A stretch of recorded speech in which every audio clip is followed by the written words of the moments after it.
Good morning, Tradeify Nation, and welcome to another edition of Tradeify TV. It is Wednesday, June 25th, 2025. It is 60 minutes before the New York bell, which means it's time for us to help get you ready for your trading day. And welcome to the first ever 4-hour edition of Tradeify TV. We are here with you until approximately 12:30 p.m. Eastern. Could not be more excited for it on what is supposed to be a White Tea Wednesday.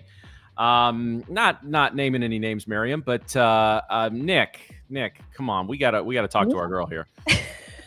Listen, guys, I woke up today at 5:20 a.m. I went and played a game of tennis for 1.5 hours with my best friend. Then after that, I was so excited to come back and was looking forward to Tradeify TV because it's my favorite day, which is White Tea Wednesday. And then I go into the back room and I see one of my favorite people here, and she's wearing black. And I'm like, what the hell is going on? Miriam, like, do you need some time to change, or are you good? you know what? We're just gonna stick with it because there's a lot of things going on in this stream already, because apparently I'm down $576, which I didn't know that I took a trade today. So that's also wrong. But you know what? We're just gonna roll with it. I think I should actually be in the middle. It could be like a reverse Oreo sort of situation.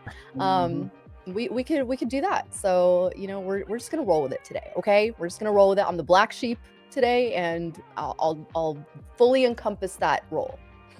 We actually put that loss on your account because you're wearing a black. That's it. Yeah. You start down on the day when you disrespect the color scheme. But so yeah, I mean you're just being different for the sake of being different. How LA of you? It's very LA. I mean, it's not just LA. It's how I pretty much grew up my whole life. So if I had hair, I'd flip it right now. Minus 500 points for Miriam today. All right, we've got that corrected now. No, Miriam did not take a trade, guys. Miriam, we got a guest today. Why don't you tell everyone who's going to be joining us today? Yo, you guys are not ready for this one. Okay, we got Jayden on the stream today. Jayden is going to be joining us in like less than an hour here, and we are just super excited to have him on. He is one of the most disciplined traders out there, so you guys are going to be able to get a taste of what that looks like. You're going to be able to ask him questions. He's been in the game for a long time, so he's a goat. He's a goat. I'll give him that. We're excited. We also have somebody making their very first appearance on Tradeify TV today. Background Nick, little Nicky's going to be joining us in, I think, a couple of hours to go over some leaderboard stuff like that. So we are excited for that. Drew, we got to see if he's gonna go with the color scheme today. This is a big deal. We got to figure this out. I gotta get you on my team, Nick. If you're listening right now, you put on the black tee. Don't make me feel like an outsider here. Don't do it. Don't do it. Man. Maybe we should put up a poll. What colored shirt should little Nicky wear? All right, should he go against the grain, or should he join up with White Tea Wednesday? Or maybe just wear some pink. Do you have if he wears something else, and if he wears something else in white, I'll just drop off the stream. Yeah. As soon as he joins. Nick, you can just send him one of your white tees that you have in your closet full of them. All right, guys, you have to vote white, or we're not going to do any giveaways today. Hey, that's not fair. But guys, we do have 4 hours of show ahead of you today. We do have Jdun joining us. Could not be more excited for that. Yes, little Nicky, background Nick, will be making his first appearance on stream. We have got a jam-packed 4 hours for you. And guys, we are, despite the slightly lessening chaos in the world, the index are getting ready to, indexes, however the hell you want to say it. I know there's a big debate in the world about that. We're pushing towards all-time highs, guys. We could see those in the next couple of sessions. When you talk about the indexes, the continuous contracts, whatever, some are at new all-time highs. Some are pushing towards new all-time highs. I just, I want to take in a little bit of shit talking here to my my contrarian co-hosts, in that, I don't know, this is a day I think where the Perma Bull's going to celebrate a little bit. Listen. Anything could happen, and yes, we are pushing. We are very much pushing and making new all-time highs here, and it's kind of cool to see. It is kind of cool to see, the strength of the bulls here. But it doesn't mean that the bears can't come in at some point. Okay, so we'll definitely be keeping our eyes on that. I think on the Nasdaq here. So if we're looking at the 4-hour on the Nasdaq, we do have this little area, this zone that this candle still has not closed yet. So we'll be keeping our eyes on this candle once we get a close here. But so far, this demand zone is developing. Now, do we get back down? We're sitting at the almost 500 here, 22,500. So do we get back down to this 25 zone? We totally could, right? This is the area that I'm going to be watching for potentially getting long as well. Now, we also do have this beautiful trend line that is forming as well. And, once we start getting some moves in the day, this will be on watch. So, can profit taking happen once we open here? Possibly, right? We could possibly get a move back down, and obviously we have a lot of room down to the downside here. But just given the strength, like I said, of the bulls, I mean, we really could see a continuation, essentially a gap and go play for today. In which case, if we go back down to the 1-hour chart and we see this on a smaller time frame here, we are very much above VWAP. This 430 level, again, 425, 430 levels was what I'm going to be watching for today to see a reaction, and if we can get back down here, because right now, I'm not really seeing, we're at all-time highs, guys, so it makes it a little bit difficult to enter a trade unless we see some sort of pullback, right? We don't want to just like enter aimlessly, and this 500 level, not only is it going to be a psychological level, but it is obviously an all-time high area. So just be mindful of what your positioning is today, and make sure that you're getting in on good size, not just good size, but getting in on a good pullback, right? If bulls are serious about holding this up, there's no reason why we couldn't extend to the 600s, to the 700s, right?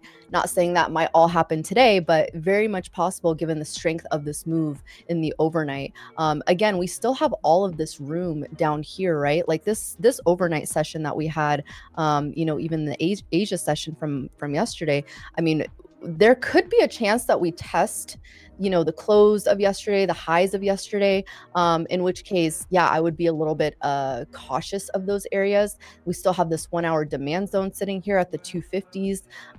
Again, we're going to be watchful of this and see how the first 15 minutes develops. I don't really know. Let's see if we have any news today. Today's Wednesday, so we do have Fed Chair Powell speaking today at 10 a.m. Eastern, and then we have new home sales dropping as well. So be careful around 10 a.m. If you are in a trade, we might get some movement and some volatility.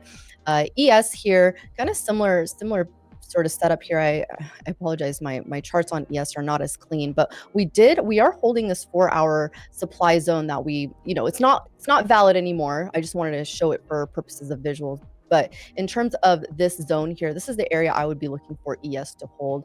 It's basically the swing high. So, we broke right through it with nice volume here on, yesterday. And so then now we're going to be looking for this area, this 143 area to hold.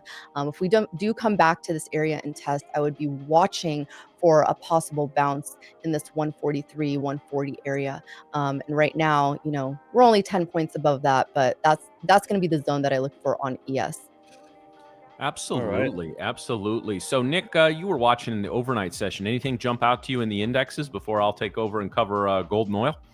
Yeah, 100%. So in regards to your statement, Matt, in regards to bulls taking over and being at all-time highs, I mean, look, the higher you climb, the higher you fall, right? So that means we're going to get some sweet setups, hopefully. But anyways, in regards to the overnight session, that was the worst overnight session for me in a very, very long time. If we look at this, I marked it out here. 3 a.m. to 5 a.m. was the London session, the first 2 hours of the London session. We were stuck in a 26-point range for 2 whole hours. That was so slow. Like even the open yesterday at 6 p.m. was at 22,410, right?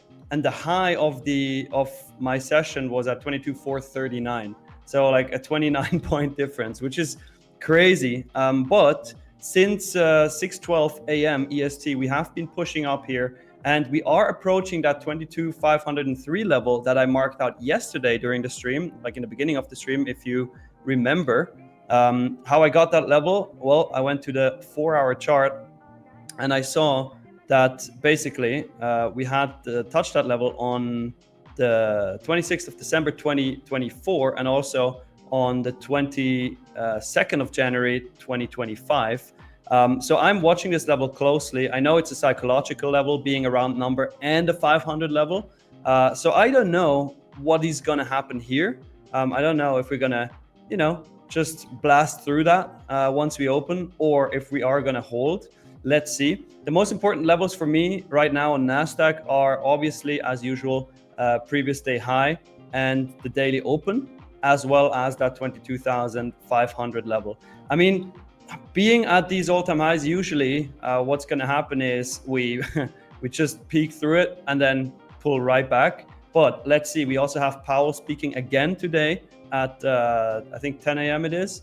So yeah, anything and everything could and will happen. So I'm just going to wait for the first 15 minutes and see where the direction is heading. And then that's when I start taking trades.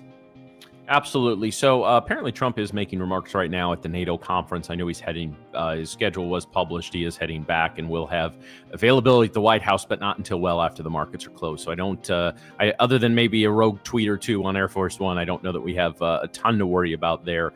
He seems to be focused on the Israel-Iran situation and less about the markets, although later in the week, the attention is, of course, going to turn to the big, beautiful bill, which is apparently on track to potentially be passed on Friday. So we'll see if it gets passed, how that goes, how the markets react to that. A lot of tax cuts in there for for businesses and wealthier individuals. So we'll see if that has a big impact on the market as well. Again, it's one of those situations. I'm sure we all have our political opinions, et cetera, et cetera. We keep them out of our trading. We keep them out of the markets. Now, if we want to go click over to my charts real quick here. So I'm still in the process of getting my Sierra set up because that's where I love to do my analysis on both on gold and oil. And anyone who's used Sierra knows it's like raising an extremely gifted child. Like the payoff is worth it, but boy, some of the stuff along the way is a pain in the ass. But anyway. So we've got a beautiful, wedge pattern, flag pattern, whatever you want to call it here going on in oil. This is a 1-hour chart, 60-minute chart of oil. So we had the big decline as things began to resolve. At least a ceasefire was announced in the Middle East, which didn't hold at first. Now seems to be holding. Both sides say everything is okay. I don't know. That's that. These groups have only been battling for a few hundred years. So why wouldn't we believe they stop on a dime? But whatever. Hopefully we at least have months or years until the next conflict between the two. But anyway, a series of lower lows ever since we got through this initial just collapse. Now, I think we found at least temporarily a bottom in oil, and that's just what I think. If the markets again make Matt look stupid later on today, they are perfectly capable of doing that. I just don't know that OPEC's going to let oil get significantly lower. 64 seems to kind of be the floor right now, although we found support a couple times in the 64.20 to 64.35 area. But this the first couple of hour candles I think are going to be pretty important. This candle here is basically the first one we got. Let me expand this just a little bit here, guys. Basically, it's the first one we've got where we are showing a little bit of green since about 2 in the morning. So are we going to make a run at this top trend line and poke out? I think 65.50 to 65.60 is a potential short-term breakout area for a move up to 66 or even higher. But again, if we start to lose momentum, 64 is going to be the target. I mean, we'll play our technicals. We'll do what we do. But again, I think from a fundamental perspective, I'm just not sure. This is usually about the time when oil has a fall like this, that OPEC gets together with Russia, gets together with some of the other oil-producing countries, and we start to see some tightening and a little reduction of inventory and production. So we'll keep an eye on that. We'll keep an eye on any statements. If anything crosses the news feed, we'll let you know. As far as gold is concerned, guys, gold's been a little bit of up, a little bit of down, sort of a nice V-shaped recovery that has led into what could be a potential cup and handle pattern if we push up over 33.45 to 33.48. However, we're showing some weakness right now. 33.30 is where we got a little short-term support from yesterday here. But again, if we get through 33.30, we could have 3,300 on deck, especially if the indexes keep rocketing to highs. Gold may not be the perfect inverse anymore to the indexes, but it is still a safety, for whatever that's worth, asset. And so as long as the markets are screaming to new all-time highs, We'll look for bold for bullish setups in gold, even as we're moving to all-time highs, because as Nick said, if we get a little bit of a pullback, gold could see a bounce as well. But other than that, guys, I think we've got some. I don't know if we have any opportunities in either of these instruments today, but I think they're both going to be on watch for the rest of the week. Absolutely. Yeah, for sure. Also, guys, today is obviously Matt said it already, but today is the first 4-hour stream. We have Jdun on, and we have giveaways with some big boy accounts that we're going to give away. So make sure that you smash that like button right now, because we want to see some really good numbers today. It's going to be an exciting stream. I'm super excited. I'm super excited, especially when we talk about, you know, the discipline that goes behind trading and just being able to see someone who, you know, is really like living through that. So I'm gonna have a lot of questions for him. So you guys better have some questions too in the chat. If you guys have any, make sure that you you type them in the chat when he's in. Get those questions ready. And of course, always make sure you're ready for the giveaway too. Do not leave when you enter the giveaway. Make sure that you stay, because if you leave and you don't claim it, you know, we've had a couple situations like that. Okay, so make sure you guys are on as well. Yep. That was awful. Like, we had it 2 times already, I think, where somebody won and they didn't claim. It's like, wow. Yeah. Devastating. That like physically hurts me when that happens, because like, maybe you know, I understand the success failure rate on a lot of these things, and but like part of me thinks that could have been the one, right? Like that's like Neo in the Matrix. It's the one. Yeah, right? the like one. That could have been the account that takes somebody to you know, 5-figure payout or something like that. So it's yeah, it's you know, it's one of those things in Back to the Future where the timelines move around or anything like that, or one of those the newer extremely convoluted Marvel movies that they have out there. But yeah, it's a I think we're going to have some opportunities today. But keep in mind, guys, it's a little in the indexes. It's a little bit of a catch-22 when we're getting to new all-time highs. By definition, buying at all-time highs is chasing, right? And any especially stock market mentor that I've had, or any of you have had, will tell you don't buy at new all-time highs. However, if we're screaming towards all-time highs when, you know, quite frankly, a lot of stuff is whether it's economic or kind of geopolitics, I wouldn't say everything is horrible now if a ceasefire holds, but it's still kind of in the middle. So if we start to get some really good news, and especially if we move into July and earnings season, and earnings start off very well, we could see a really strong market going into the rest of the year. Of course, one economic hiccup or any sort of slip of the finger on a rifle in Iran or Israel can blow everything up again. So we just have to be very careful in that. So yeah, I did see the question about, yeah, we're definitely going to be, I can tell you right now, I'm getting back into the GC and CL. We'll probably be taking some trades in there going forward. You know, Miriam seems to have the NQ unlocked pretty good. Nick does what he does. So we'll be expanding a little bit, now that we're finally getting comfortable in this format. You know, we talked about that with Coach Tank last week. If you missed that segment, I highly encourage you to go back and watch it, where, you know, I understand, guys, I understand the internet is what it is. Like, we're supposed to come on here and tell you we got everything figured out, everything's hunky-dory. I think if we do that, we're doing you a disservice, right? I don't think we're being honest with you guys if we tell you that everything is always fine, right? And I've been very upfront, I know my 2 fellow hosts have as well, that like this has been a big adjustment to our schedules. And this isn't me complaining or whining. I don't ask you to feel sorry for me. I really enjoy doing this program, but as somebody who's had the same routine basically for 6.5 years leading into this, it's been an adjustment. And 1 month is a short amount of time to make an adjustment. So now we're feeling comfortable, we're doing well. I think that's being reflected in the overall results. So just stick with us, guys. We told you the first week of the show first couple weeks went great, and we also told you those would be the worst weeks we had in terms of everything. Day to day, week to week, we're improving. Our behind the scenes team is improving, and we're already starting to knock off a little bit of competition here or there, and we're coming for that number 1 spot. Don't doubt us for a second, because we are going to get there. We will That's get for there. sure. Also, the people who are asking when Jdun is coming on, he's coming on at 9:15 today. So stay tuned for that.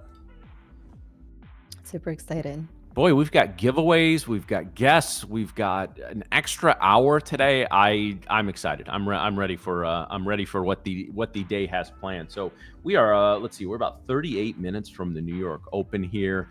Still some really strong price action here in the NQ. Let me get going there. This 500 level is going to be a key level as well. Not really seeing too much on the book map side of things.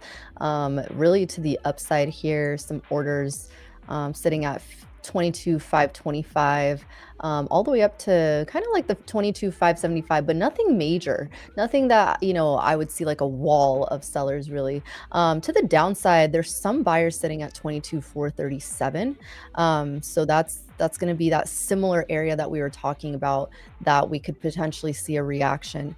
So, you know, right now it's kind of, it's tough, guys. When we're sitting at all-time highs, you don't really have anything else to rely on and for the upside, right? Like if you're already in a trade like this, if you're already long, you know, it kind of gets a little iffy trying to figure out where your next areas of interest are going to be. So, Matt, do you have any sort of ways that you identify new levels when we're at all-time highs like this? Well, I think you got to default, especially, and it's one of the reasons I trade the NQ in those situations, because you got to default to the 100 levels and the 1,000 levels, right? Because those are always going to be levels that the algos look to play games, and the HFTs are gonna gravitate towards those levels.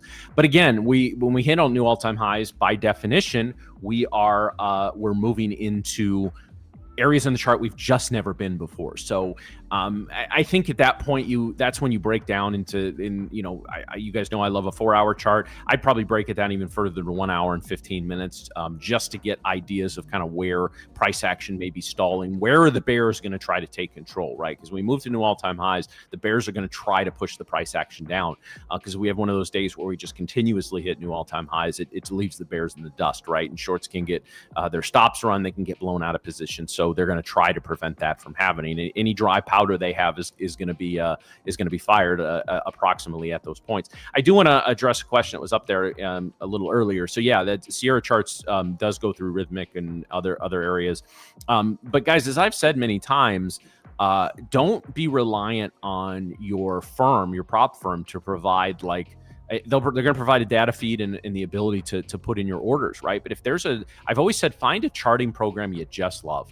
Right. And I do not recommend Sierra for beginners. It's taken me, I think 7 months into using it. I'm just now feeling like I'm not a complete dumbass when I use it. Right. And that's your first couple of days with that, like every user, I don't care what your first couple of days with Sierra, you're like, well, this sucks, I'm getting rid of it. And then you stick with it and eventually it kind of pays off. And I'm still adding a bunch of indicators and some of the local stuff that I lost on my old computer. So that's going to take a little bit. But yeah, find a chart program that you love. And obviously, Tradeify provides you a ton of great options in that area, but don't be limited to that. Nothing, I remember somebody had said they moved over to Tradeify from someplace else, but I was using this. Don't be limited by that, guys. Go out, and these things are not nearly as expensive as they used to be. I think I pay 40. I have one of the higher packages at Sierra per month, and it's like 45, 46 bucks per month. Guys, that's nothing. Platform fees used to be hundreds of dollars per month, let alone data fees and all that. So find a charting platform that you can use, you can learn. It's one of the most valuable tools that you have as a trader. That doesn't mean you need to execute your trades through there. I only execute my personal trades through Sierra. You're going to see me execute through any of my Tradeify live account trades through TradingView, like we've been doing this whole time. And I know Nick and Miriam use TradingView and Tradeivate to execute their live trades. So guys, it's like, if you're a carpenter and you got a hammer that you really love and you switch jobs, if it's your personal hammer, you're going to take it with you. You're not going to try to I know it's a simplified example, but it's the same thing. Use the tools you're comfortable with. Don't just because you move over to Tradeify and maybe they have platforms you're not familiar with, that you need to abandon everything you've been doing before. You can get your own rhythmic feed for 30-some bucks a month if you have a brokerage account. It's very easy to set up and do now. It was not always that way. But again, there is nothing you got to.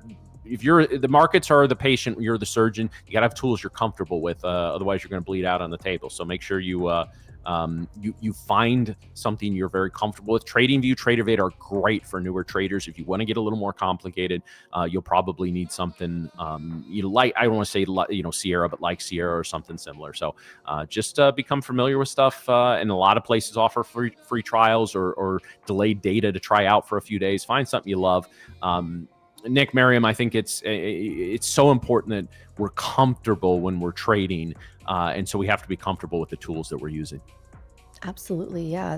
That's something that I think not a lot of traders think about, is the use of the user error going wrong, right? And I've had this happen to me. Actually happened to me on the stream as well. And it's one of the most frustrating things, because it has nothing to do with your trading. It has nothing to do with your ability to trade. And it's it can be frustrating when the actual instruments and the equipment isn't working, or if you don't know how to use it. So that's very important. That's a very key aspect of trading, is actually being able to know what you're using and how to use it, and ways of using it, right? And so there's so much on TradingView that you can use and get acclimated with, and scripts and all sorts of indicators and all of that. But yeah, definitely don't overcomplicate it. That's for sure. Don't overcomplicate it. But yeah, make sure that you're aware of how to use things, because sometimes it's super frustrating when it doesn't go your way. So big time. Guys, since we're going to do a couple giveaways today, and we're going to do big boy account giveaways today, let's get these likes up here to 300. And at 300, we're going to do the first flash giveaway for all of you who are here bright and early with us. Today's going to be awesome. It's going to be a 4-hour stream. We have Jdun on, so it's going to be good. So smash that like button really quick. Get it to 300, and we're going to do a first quick flash giveaway. Absolutely. Yeah. I want to know too, we have some new people in here as well. I want to know where everyone's from. Where is everyone joining from today? We're all from all sorts of places too. So I just want to get an idea, specifically where my West Coast people at. I do see Joker. I see your question in there. Honestly, if you got, if you've been trading consistently well, you're getting close to a payout, and then maybe a blip happen like what happened with Nick yesterday, right? And what happened to Nick yesterday has happened to all of us multiple times in our career, where something spikes or hits a stop. It's frustrating, but it happens.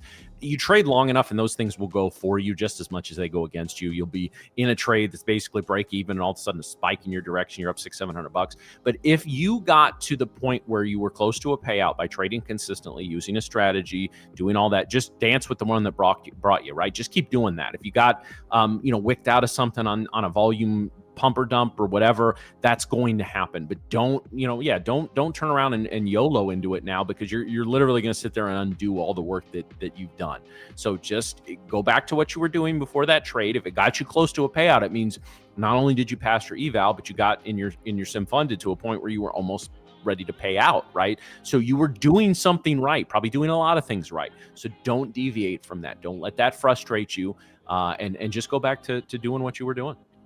Yeah, also, Matt, I just saw we have our #1 live trader here at Tradeify, PW, Patrick Wheeland, in the chat. So good morning, Patrick. All right. So, yeah, I see. Coachella. Yeah. Over there near LA. I see that, Steven. That's good. That's good.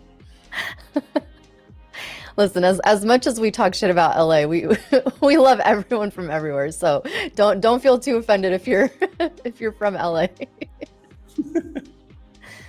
We have all sorts of people. Oh yeah, guys, we're at 300 likes now. So let's do the first quick flash giveaway. All right, my camera just is acting silly again, as it likes to do recently, but I'll be back in a sec. There we go. All right. As usual, guys, you have to make sure you have liked the stream. You have to make sure that you are subscribed to the channel, and you have to type the keywords that we are going to drop in a second here. You just type it once into the chat, not twice, not 3 times, because you are going to get this qualified. All right. The keyword for the first flash giveaway. And by the way, we're going to do 2 150K advanced accounts. All right. 2 150K advanced accounts. The keyword is 4H stream, one word, for a 4-hour stream, obviously. So the number 4, then an H, and then stream. It's more complicated than it sounded in my head. 4H stream. Sounds like an HVAC company.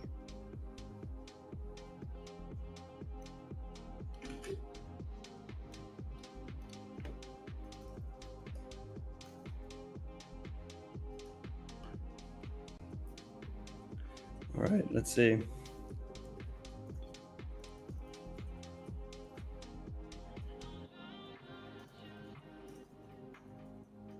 Good. It's one of those days again. I can't speak. What? We just pulled up the giveaway here on the screen, and in a couple seconds, Drew is gonna randomly pick a winner by using the randomizer, obviously.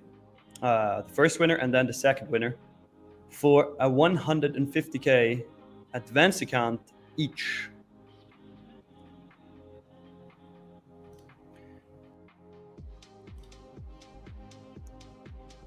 All right, let's give you guys a couple more seconds. And by the way, in the meantime, the poll is saying 43% are saying that Lil Nicky, background Nick, should wear a white tee. Thank you guys, appreciate it. Yeah, because you enticed them by saying they need to pick white in order to have a giveaway. So well, are we doing a giveaway now or no? We were gonna do it anyway. Wait, don't say that. Don't say that. What the hell? All right, let's pick the winner. The first winner here of a 150K advanced account. Whenever ready, Drew, hit that button. All right, we got Daddy Trades. Daddy Trades, make sure to type something in the chat so we see you're there, and also add your email address into the YouTube channel description. All right. Congratulations. Congrats. Everybody's still typing 4H stream. You can stop now. It's not going to do Yeah, anything. make sure you're live on the stream, guys. We say that every day. Make sure your stream is live. Yep, there he is. Congratulations. Make sure to add your email address to the YouTube channel description so we can reach out and send you your code. Now let's pick the second winner of the 150K advanced account. Who we got? Okay, all right, we got Trader's Nest. Congrats. Make sure to type something in the chat really quick so we see you're there. And then once you do that, we're going to send you your code. Yep, there we go. Congrats, Trader's Nest. Make sure to add your email to the YouTube channel description, and we will email you your code later today. Love that. Well, markets are just continuing to push up here. It's actually really it's really interesting to see. It very much could be one of those days where we have a gap and go. I don't anticipate that. I think there's some profit taking that's going to be happening. So I do anticipate a pullback. But you know, we're looking at some very interesting areas here on both futures. ES has still got some room up to its highs here though, so we still haven't cleared all-time highs on ES. Nasdaq obviously well above it, but curious to see how we're going to do at this 165 zone, which was, you know, previous all-time highs. So you know, again, that same 1 hour 4 hour zone is going to be here on ES on the 150 area. So let's see what we do. It's getting some selling pressure actually coming in on book maps here. So 22,511 is also going to be a key area, it looks like. 22.5 pretty important. I think it could be one of those situations. See, we got up to about 11, so a little bit of a pullback. See if we either get a break, retest, and go, or a failure and then a push back up. I get to the point. We'll see where we're at as we get a little closer to the open. And again, as we always tell you, you know, it's going to be one of those days. Probably wait out the first 5 to 15, let a couple of candles establish themselves, and kind of see where we go from there. Yeah, 100%. What are you laughing about? I'm laughing at Jabbar saying, shame on Miriam. She knows that she should have had a white t-shirt. Thank you. So damn defiant. You know what? You're not wrong. You're not wrong. Yeah, actually, I've been told this my whole life. Why are you not getting fired for that? Like, yeah, come on. Nick's been fired 3 times already. I haven't been fired yet, so this could be my one violation. Oh, it's okay. man. I'll wear one tomorrow. How about that? Well, White Tee Thursday just doesn't have the same ring to it. Doesn't have the same ring now. Well, we need a theme for every day though. We should have chat come up with themes for every day. Yeah, Well, probably not a smart idea. Well, I mean, we've got some pretty sick ideas in the chat. To be fair, we had the guy who created the Nickwick poster. We have a guy building something really cool that I'm not gonna say yet what it is, but it's gonna be really sick. And yeah, we're getting some great ideas and good questions in the chat. Absolutely, absolutely. So let's see. So we are now just under 23 minutes to the New York Open. We are just pushing a little bit down from our morning highs. But boy, guys, we have just been steady up this pretty much since 5 a.m. Central Time here. Let's see, 1, 2, 3, 4, 5. Basically between 5 a.m. and almost 7, only 4 red candles, and none of them are big sellers. So obviously we're at all-time highs. So to say anything other than we'd be bullish today is probably asking for trouble. But we could see a little bit of a pullback, guys. I don't know if we're going to get to VWAP, and at least while this show is on, unless we have some sort of news come out. But I desperately want a VWAP test at some point today, because I think that could be a really nice opportunity to participate in the making of another all-time high. Maybe a pullback to the +1 standard deviation. We'll see where that kind of levels off at after about the first 3 or 4 or 5 minute candles of the New York session. So yeah, definitely looking forward to today. I think there's going to be plenty of opportunities, and we'll see where we go from there. Mm-hmm. Yeah, we're kind of flirting with this 500 level right now. Got some nice selling volume come in. So this is going to be like I said, this is going to be a key area on the NASDAQ. So I would also very much like a VWAP test to see if we can, get back down to this area. Otherwise, let's watch what we do at 500. Yeah, absolutely. So guys, I'm supposed to be saying, guys, we have a big announcement coming later in the show today, a rule change that some of you have guessed, but we'll be bringing that to you later. And as always, guys, for any announcements, make sure that that you are part of the Tradeify Discord. And you can find that if you're not part of the Discord, make sure you check out the tradeify.co and the invite on the page. All right, guys, we are about 20 minutes from the Open. And I think it's been a good week so far in terms of movement. I wouldn't say, every move has given us the clues that it's coming, and every move we've been able to participate in. But especially as we saw with Miriam on Monday, the opportunity to participate in some of these bigger moves, we can smell them out. We love days like today. I think it's going to be a trending day. I think we're going to see some good price action in both directions. Guys, I'm excited for today. I'm ready to go, especially with the new 4-hour format. Yeah. Also, speaking of the 4-hour format, EA Marte put a pretty good suggestion in the chat here. That's actually already happening. He or she said, if you guys are going to add another hour, you guys should add some segments to the show to make it a bit creative. Don't want things to become redundant. That's actually what's going to happen. We're already working on some pretty sick segment transitions. So keep watching and stay tuned. In the future, we're going to have those very, very near future. Super excited. Also, since Matt just announced that we're going to have a big rule change coming, what do you guys think it is? Put something in the chat. What's your guess? Ooh. Some of you might have already guessed it, but I want to see what people are thinking.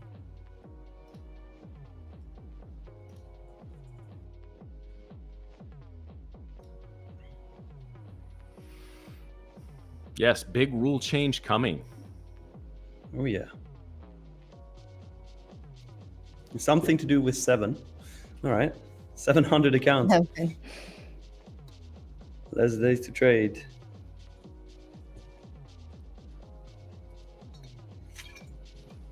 All right. So, Nick, is there going to be an extra bottle of vodka for a 4-hour stream? I actually, you know what? When I joined the stream today, I looked to the side and I saw I have a half empty bottle and I do have one full bottle, and I was like, dang it, that is not going to be enough for the day. So I don't know, maybe at some point you're just going to see me running off and I'm not going to take a toilet break. I'm actually just getting more vodka, as Matt likes to call it. It's obviously Swiss mountain water, not vodka. Okay, it's not Russian water, it's Swiss water. Very good.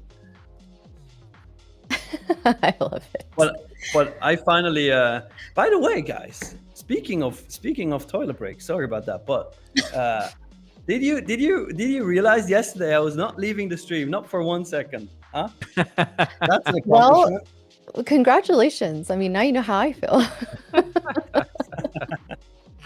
I think it's a woman thing. Like women just have bladders of steel or something. But yeah, I don't know how that works. I have no idea. Yeah. Well, I did actually enter a light trade here, 22,497.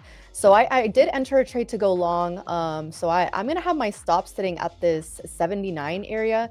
So it is a 20-point stop.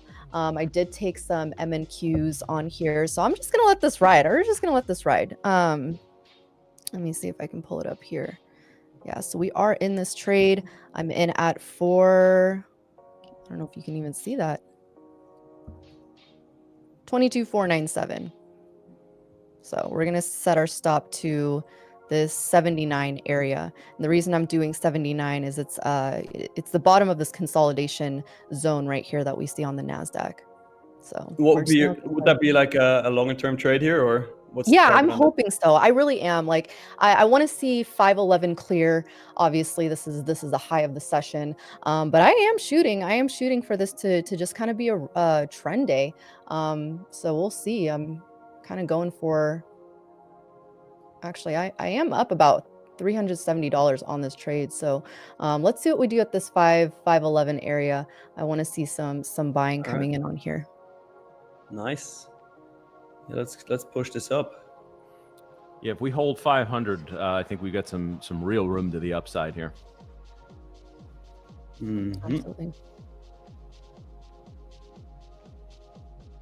I mean, if you want, I can call JPow again, but that didn't turn out well. Yeah, shut down the whole damn stream then. Yeah, that didn't help turned too into much. a disaster. That's I had to laugh so hard. Like I told my girlfriend after the stream, because I said on the stream, right, 11 is my lucky number and 7 is her lucky number, and literally 1107 was the murder candle. So The murder candle. It's kind of funny experience. Oh no. Not the murder candle. Yeah, yesterday's morning was rough. It was rough. Murder candle. You tuned into a trading stream and a game of Clue broke out. Love it. That's my new favorite term for these types of candles. That's great. Well, yeah, we're in for a very interesting day, but you know, I don't think yesterday, see, here's the thing, right? Because yesterday we had a really choppy morning, right? But then we ended up making a nice extension to the upside, obviously continuing that extension right into where we're at right now. But for me, it's funny because like, even as someone who's been trading for half a decade, I still look at days like that and I'm like, why did I trade? Why did I put on a trade in that crazy morning session? And you know, when I look at the previous day, for example, when we had such a nice move to the upside, you know, you see such a nice move to the upside and you're like, okay, well, there's likeliness that we're going to get some chop, right? It's very likely that we're going to chop around. And that's exactly what we got for the good majority of the morning, until we found some structure and obviously made the move to the upside. So for me, it was like a very rookie move to trade right in the morning to see that we were in this consolidation area. But again, that just goes to show that regardless, right, you're going to be making mistakes as a trader, right? You're going to have moments of, you know, I don't want to say self-sabotage, but just like rookie moments where you're like, why did I do that? Or why did I enter here? Or, you know, and that's where reflection and journaling really comes in. And I think a lot of new traders, you know, can benefit from those sort of moments and understanding like where those patterns are, where they tend to self-sabotage, where they tend to fly off the rails, and, you know, getting an understanding for their own patterns is super important, so that you can look back and be like, yeah, that makes sense, but understand that it's something that you're always working on. Yeah, big time.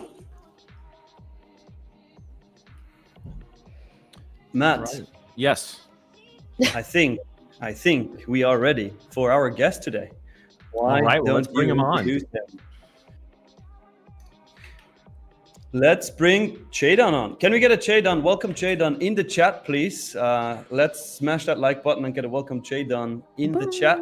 And then let's bring him on, the owner of Team Bull, and obviously a successful trader. So I'm excited to talk to him, hear about his strategies, and see how he got into trading and what his future plans are. Welcome, Jdun. What's going on, guys? How's it going? Woo! I wish we had a soundboard for you to be like boom, boom, pew, pew. Yeah, we still need that. What's up? Why do we need a soundboard when we have you making the sound effects? Yeah, Miriam? exactly. How's your guys' morning been? It's great now that we have you. Hey, you just gotta say, first off, shout out Tradeify. I've been friends with Brett for a really long time, back since what, Brett? Probably 2020, 2019. And you guys have done a great job. You guys are growing fast and providing a lot of value for the prop community. So shout out to y'all. Appreciate it. Well, you, we love that you're on here, and I know a lot of people are excited that you are also here because we have some things to get into, Jdun. You are obviously a very successful trader. You are known for your discipline. So I guess let everyone know, for those of you who don't know, give us a little spiel about who Jdun is and how long you've been trading for. So I bought my first trading course 9 years ago. I like to say that I started 9 years ago, but I didn't take it very seriously the first few years, like a lot of people don't. It was more of a hobby. It was more of I saw a few YouTube videos, people making 50K, 100K in a day, wanted to get rich quick. Quickly found out that wasn't the case. That wasn't how this industry goes. And throughout the years, I was in school. I went bankrupt when I was 20 years old. Like to be very transparent about that. And I made a choice that I wanted to become more financially literate. I wanted to learn what I was never taught. I had a dad in prison, ended up getting shot and killed, and raised by a single mom that was working full time plus overtime to put a roof over my head, a roof over my two siblings' heads. And so I never learned from that father figure, what it means to be financially stable, to have a steady job and to provide for your family. So those are things that I had to learn on my own, which thankfully I did at a young age. I made dumb mistakes. I, messed up a lot, but fast forward 9 years, I've got some pretty good strategies under my head. I choose discipline over dopamine every single day. It's one of my favorite phrases that I live and trade by. And I do my best to help the community and keep a positive message going.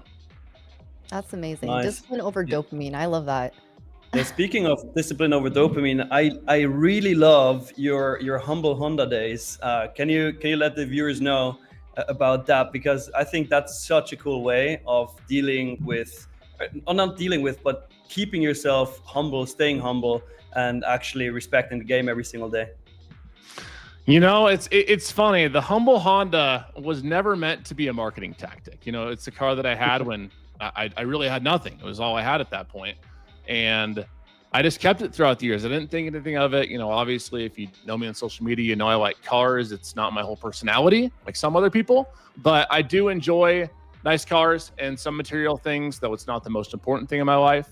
And anywho, going through getting some nice cars and, being blessed with some nice things, it was never a thought to sell the humble Honda and to sell the Honda at the time. It was a piece of where I came from. We went through a lot together. Sound like I'm talking about a wife or, a dog or something, but me and that car went through a lot together. And one day I just thought to myself, humble, Honda, on humble kind of rhymes, and just ran with it. People on social media loved it and still sitting out in the street to this day. Love that. Nice. Got to take it back to the beginning. What is the requirement for you to drive the Lambo or drive the Honda instead? I mean, honestly, guys, I personally don't. I drive the Lambo sometimes on Supercar Saturdays. I'll go out and hang out with friends in it or go into the community, but I don't. I mostly drive my truck, the Raptor R, big truck guy, and then on occasion too, we'll have a nice trading day. We'll whip out the humble Honda and whip her around. I love that. Nice. I love that. Well, we're super excited to get into it today with you and go over your strategy and what you're looking at for today. I mean, you've been in the markets for almost a decade here, so you've seen all sorts of things. It sounds like. What are you seeing and what's happening in this market right now? And kind of walk us through how your strategy would play a role in that. Well, it's interesting because as we speak, we're currently sitting above all-time highs. So obviously when you trade all-time highs, I like to tell people it comes with a little more patience because you don't have any prior levels. You know, you're in no man's land. But it's also worth noting that when you're moving up, you know, it's not, a lot of people think, and especially beginners and intermediate traders think that you have to, oh, we're all-time highs, it's time to short. Well, it's quite the opposite. You know, we're at all-time highs for a reason. We're moving up, right, on a steady uptrend. This market's been resilient through war news, through tariff news, through political madness up and down. And so my thought process is while we're moving up, as you can clearly see at all-time highs on NASDAQ, I believe we're getting close on the S&P on SPY. We're a few dollars away on SPY. ES, we are, let's see. Not too far. Not too far. Yeah, real close. We're at 60, 155, a few points away on ES. I look at it from a perspective of you almost have to rely more on your hourly, your 4-hour chart. And for me, I like the 5 and 15 intraday. I rarely use the 1. I will sometimes use the 1 minute for confirmation within a 5-minute candle. But for me, I keep things really simple, guys. I don't trade ICT. No hate to those that do, the I can't trade crowd or whatever y'all call them there. But I don't use the fancy concepts. I use breaks of support and resistance. I use liquidity sweeps, and for the most part, I just try to catch pieces of the trend. If I can catch pieces of the trend, if I can manage my risk, if I can visualize my risk, if I can stay disciplined in my entries, I'm going to make money over time. As long as I protect the downside, the upside will come. Absolutely. Yeah. Yeah. I mean, it really is about like really trying to keep it as simple as possible. So it sounds like you are a big opening range trader. I think that's something that I've seen in your plays as well. Yeah, I personally like the opening range, not so much just because on social media it gets a rap of, you know, oh, only take the orb, and if we break below the first 15-minute high, you go long, break below the first 15-minute low, you go short. I use the orb in a similar sense that I use pre-market high and pre-market low. So, you know, if we get that 5-minute push, increasing volume, solid risk confirmation, I'll go long above the 15-minute high, but it's not automatic for me. There's a list of things that I have to confirm in order for me to do that. Just like with any other trade, I need at least 2 confirmations if I'm going to take something. I only take 1 to 2 trades typically a day. I think the most trades I took in a day this year was 4, and that's pushing it for how I trade. But I always have, and I always will look at it is quality over quantity. Right. I'd rather have 1 quality trade versus 3 or 4 or 5 or 6 or 7 B or C grade trades. So that's how I come into every day. It's de-stressed my trading a lot, and I used to go in guessing every single day, not having an edge when I trade. And the biggest thing that's helped me is I like to manage my trades from a winning standpoint, meaning that if I'm entering, obviously not entering a trade here, but you know, say that I'm entering here, I want to know when I take the trade, all right, if I'm in 1 mini and I have 3 points of risk, just for example's sake, right? I'm risking $60. So if that stop hits, I'm out. That's it. I don't try to manage it. I don't sit there and think, am I going to sell? Am I going to sell? However, if we go to my take profit and I'm managing to the upside, I can trail my stops. I can manage and say, hey, we have these price targets up here. I'd like to let this run. My stops are at break even. I'd much rather be actively managing a winning trade than trying to claw back and average down and manage a losing trade. Right. That was one of the biggest changes that really, really helped me throughout my years of trading. Yeah, always thinking about your risk, like how much you're going to lose versus how much you're going to make on a trade. I think that's one of the biggest things we talk about here on Tradeify TV for new traders. So that's huge. I mean, your capital is everything, right? If you don't have capital, you're not going to be able to trade. So I love that. I love that you said that.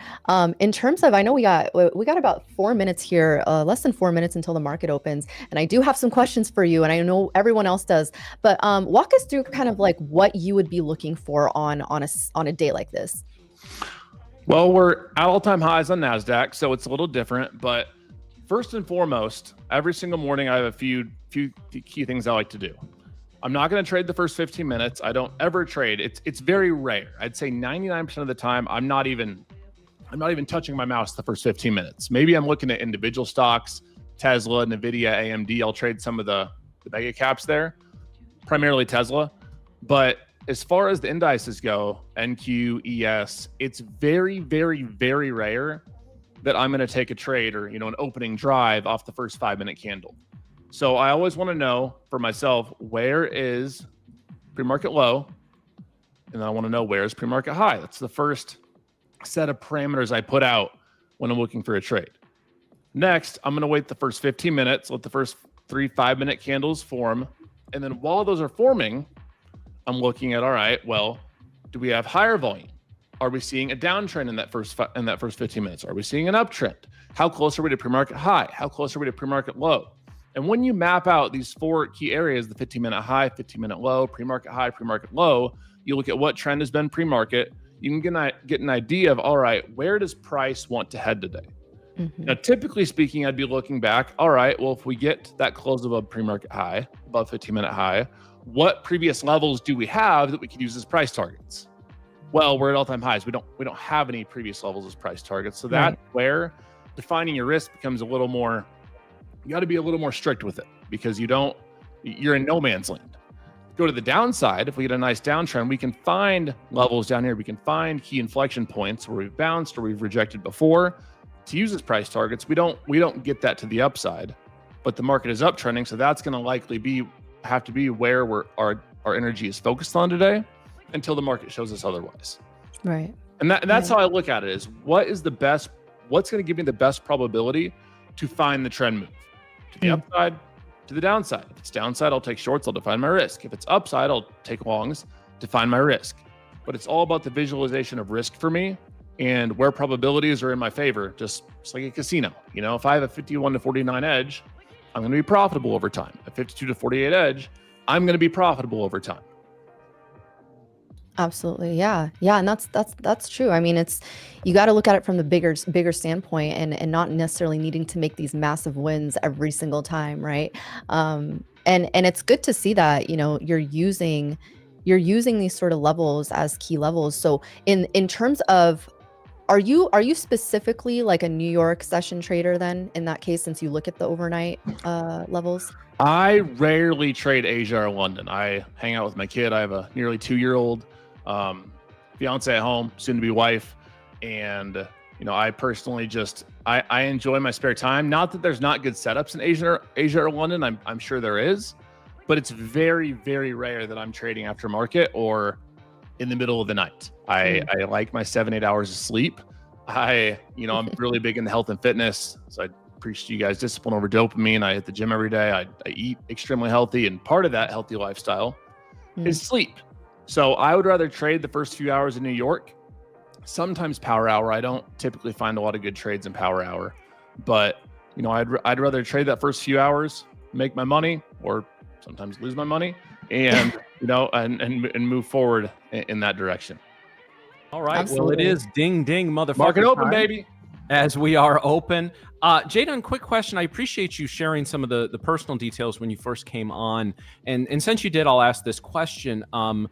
Have you found, as you've gone through your trading journey, that some of the adversity you've dealt with in your life has helped you with that, to overcome some of the negativity that comes with trading? Totally. And I get it. Trading is a very high failure rate industry. It's said that 95, 96, 97% of traders, whatever it is, a lot of traders fail. It's tough.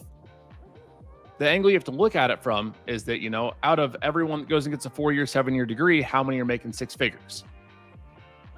Not a lot percentage wise. Out of everyone that starts a business, 5 years later, 80% plus fail, maybe even more. So I look at it from a perspective of, as I failed so many times growing up, when I first started trading, I thought to myself, even if 5% of people make it, if 3% of people make it, I don't know the exact figure. I'm going to be one of those people. I know that I've failed before. I'm okay with failing for a while until I get to that point. And I think that the fact of the matter is that a lot of people really struggle with their trading, and it's easy to become vindictive and have a lot of animosity in that as well. So, I'm the first to say that trading is not easy. I've said that hundreds of times. Trading is not easy. It's gonna punch you in the face over and over. You're gonna lose your money. You're gonna be frustrated. You're gonna have self-doubt. But what has really helped me along the journey is remembering that if I can protect the downside, if I can stay disciplined, if I can not get in my own way, which I did for a long, long time, not perfect now, but I do a much better job now, I'm going to have a much better chance at coming into the day, not having stress through my trading and having a very positive attitude, whether I win or I lose. And I think that's how you have to be in an industry like trading. You got to come in positive. That's amazing. Yeah, it really is. Your attitude is everything. And you know, it's it shows in the fact that, like, you talk about your sleep, you talk about how you are disciplined in other areas of your life, and how that really does reflect in your trading. It sounds like you have a really good fitness journey as well. Oh my gosh, for sure. I mean, let's see if I can find some find some old pictures. I wasn't you know, big boy, but I definitely was skinny fat is what I call it. You know, Oh no. I was having some nice, and I was eating some nice burritos and definitely hitting the Taco Bell, you know, and just I didn't take care of myself how I should have. So Oh man. I'm trying to see if I can find some good old.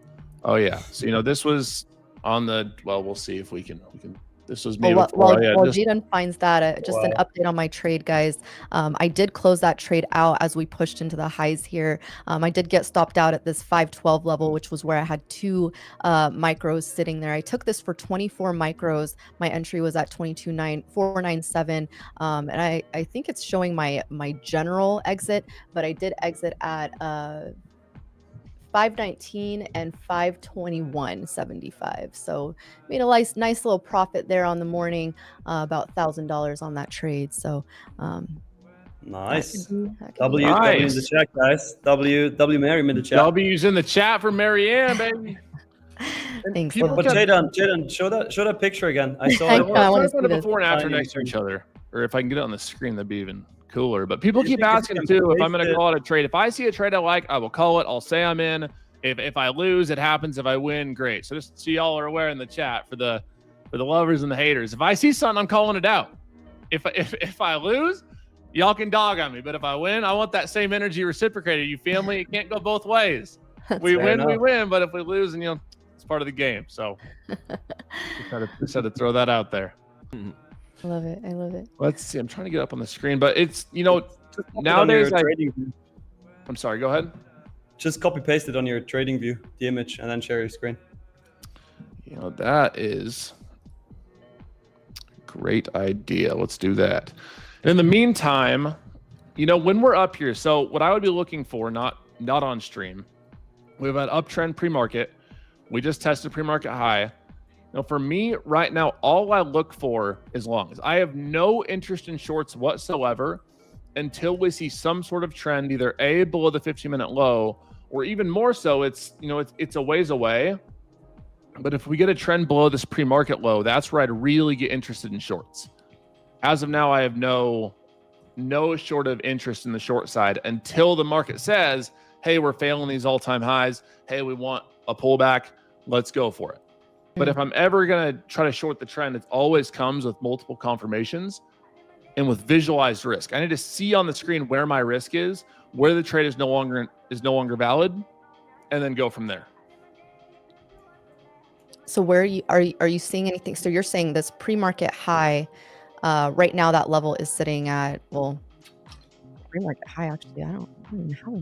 Oh, this is ES, excuse me.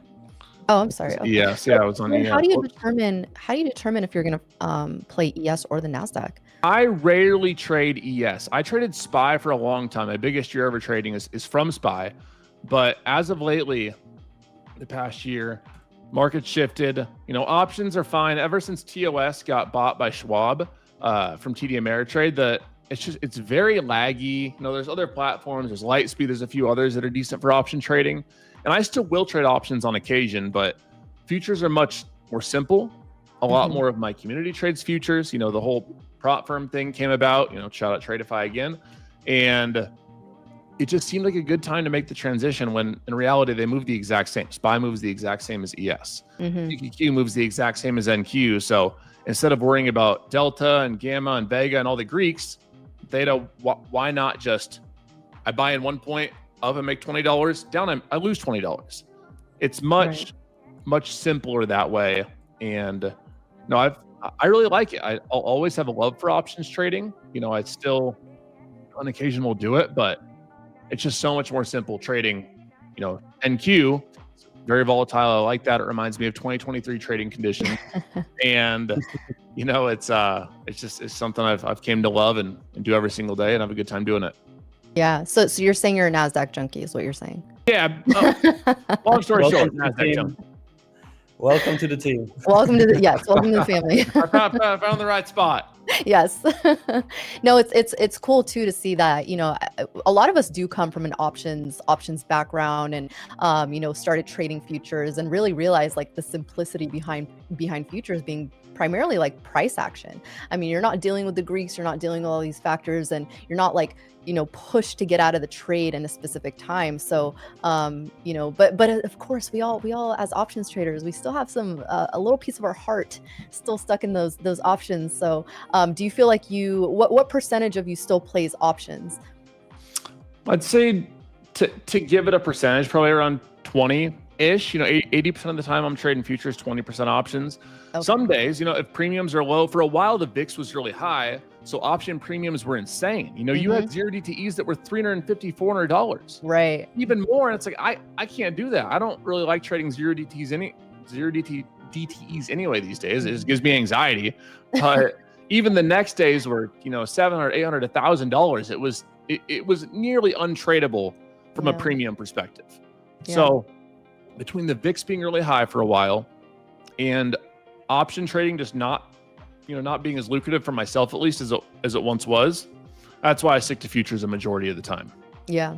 Okay. And someone in chat asked too, they asked about my profit targets from my board. You guys will see over there. And it's not a profit target board, but it's a sign. It says $200 a day is 50K a year. $400 a day is 100K a year. 1K a day is 250K a year, and 4K a day is $1 million a year. And it says consistency is the key at the bottom. And you know, that reminds me when I sit down that I don't have to be making 10, 20, 30K a day. Now, if you make $200 a day and you average that, obviously there's going to be losers, but you average $200 a day, that's an extra 50K a year.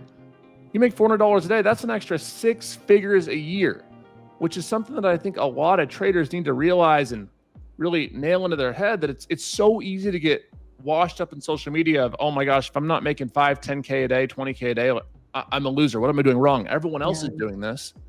When in reality, you know, the traders who make it the longest, who have the best results over, you know, a 2, 3, 4, 5 year period, are the ones who have base hits, scale up, manage their risk, and as time goes on, sure, they might get to that 1,000, 2,000, 3,000, 5,000 a day, but it's not the end all be all. You don't have to be there to make it as a trader.